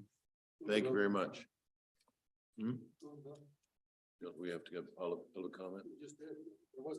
Oh, okay. All right. The bill's been moved. Moved and seconded.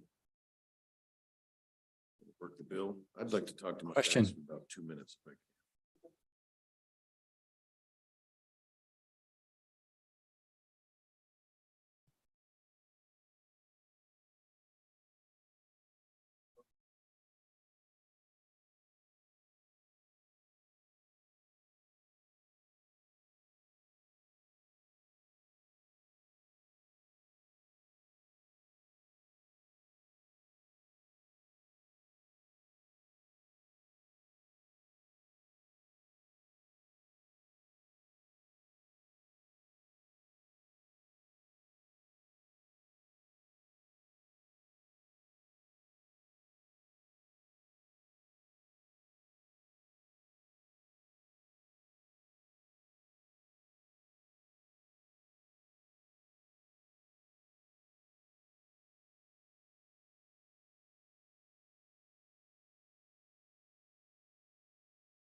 Okay, the bill's tabled.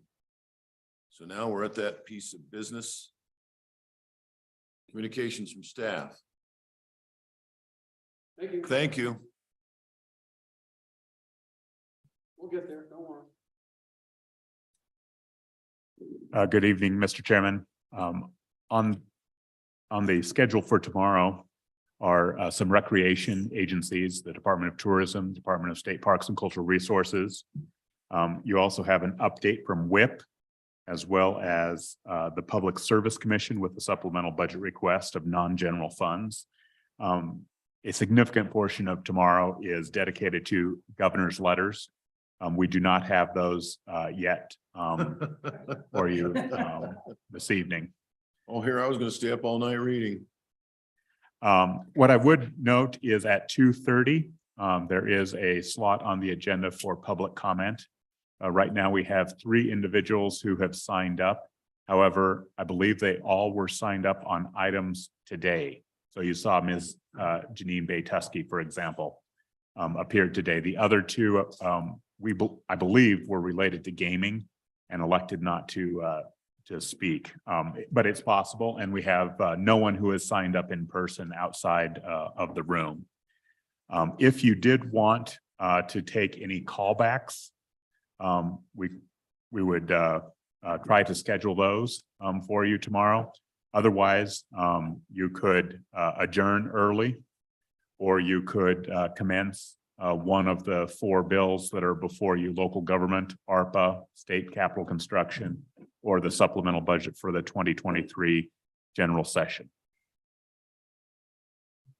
I think the most likely thing is and have the respective houses kind of decide what we're ready to do and what we're not ready to do. And I think that's what we did last year too. At least for a half an hour to kind of run through the 4 bills, our positions and that type of thing. We'll need that time to assimilate. But so that's my 2 cents on it. And whether we will actually get to one of the bills tomorrow, I don't know. And I know WIP is important, but I'm concerned that's 45 minutes we could use marking up the bill. Supplemental budget bill. Be nice to tighten that up. Well, I don't think we'll get to the markup of the supplemental budget bill until Thursday. What day is it? Today's Tuesday. Thursday.